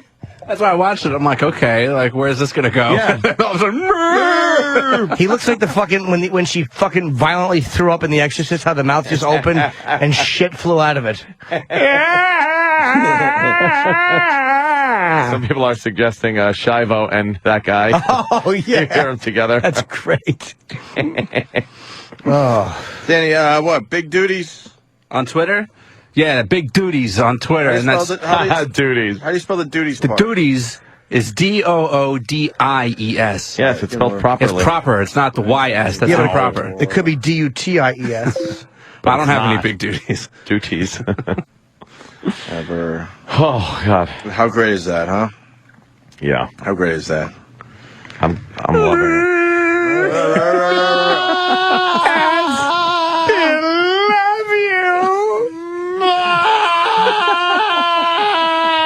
He's probably saying that because as he shifted in his seat, one of his giant homeless fucking balls went under his leg and he sat on them. One of his huge southern black man gentleman testicles, he fucking sat on like it was a beanbag chair. All those years of being homeless, he had fucking... Here he goes, he's going to sit on his ball in a second. Here he goes. His elephantitis testicle. It got caught under his chair.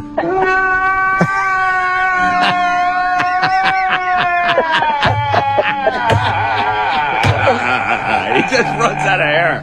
Oh, God. Oh, fuck. What do you got? Shit. Don's on the line. Don. Is that Don on the phone? Yeah. Hey, guys. I thought that was Terry Schiavo. Yeah, we were just talking about that. It does got a little fucking sound like Schiavo in there. Schiavo.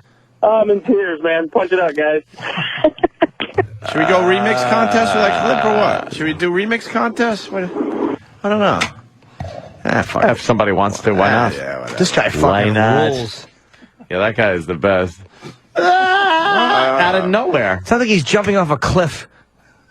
Someone's suggesting also immigrant song again. You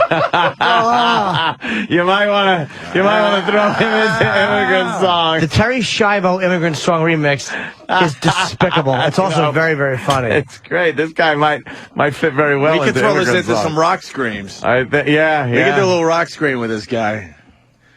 Can we hear the Terry Schiavo thing as we go to break here? The Terry Schiavo. Daddy has to pee badly. Why don't we do Terry that? Schiavo. Let's do this going into break. Yes. Oh, yeah, that's a good one. As Travis finds that real fast, we'll go to Larry in Connecticut. Larry. Larry.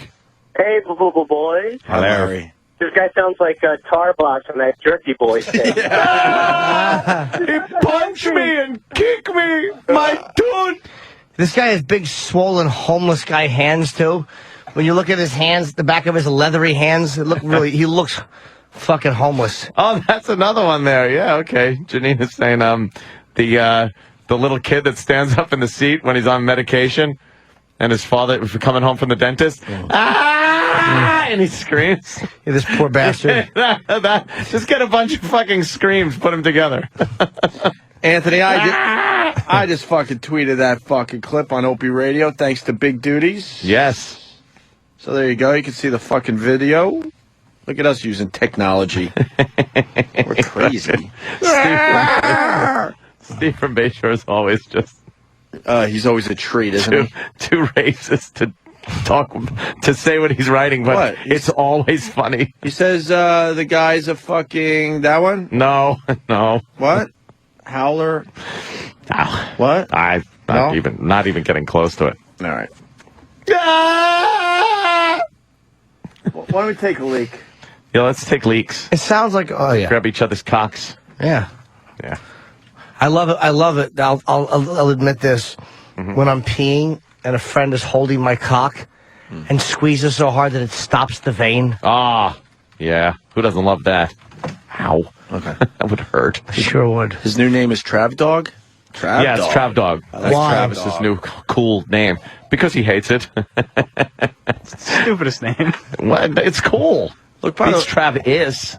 By the way, after the mental illness discussion, a few people point out that I admitted recently that I shit on the sidewalk here in New York. Yes. Hence that I have a mental problem. I will not argue that I might have some mental issues, but the reason I shit on the sidewalk in Manhattan was because I was either going to shit my pants or I had to shit on the sidewalk. So I chose the sidewalk. I couldn't find a bathroom in time. There's nothing wrong with that. And there was no one around. And it was pretty late because, it was after some drinking or something. I forgot what I was doing that night. I fucking pulled my pants down and shit on the sidewalk. Yes. As long as it's not where I'm walking, I don't give a shit. And I figured at that point, if you're going to shit, you might as well fucking, make it impressive for everybody else in the morning. Did it blast out? Dude, it was... Yeah? It was not good. Rocketed out your hands. It was not good. By the way, why on television is there a talking Ethiopian nickel? That fucking... what's his name? Richard Steele, the Republican? He looks like an Ethiopian coin.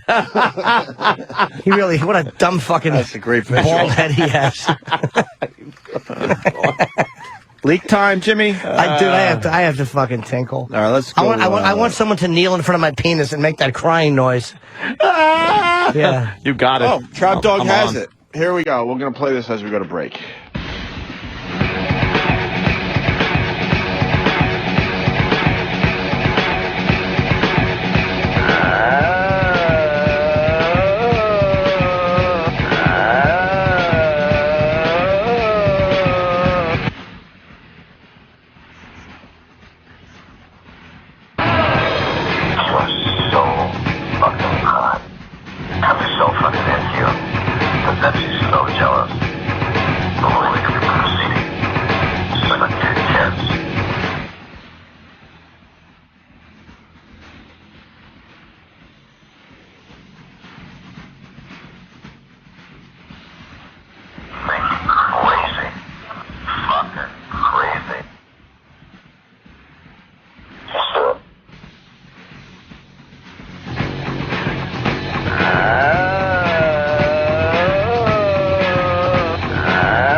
7:09 p.m. 7:48 p.m. 7:51 p.m. 8:34 9:04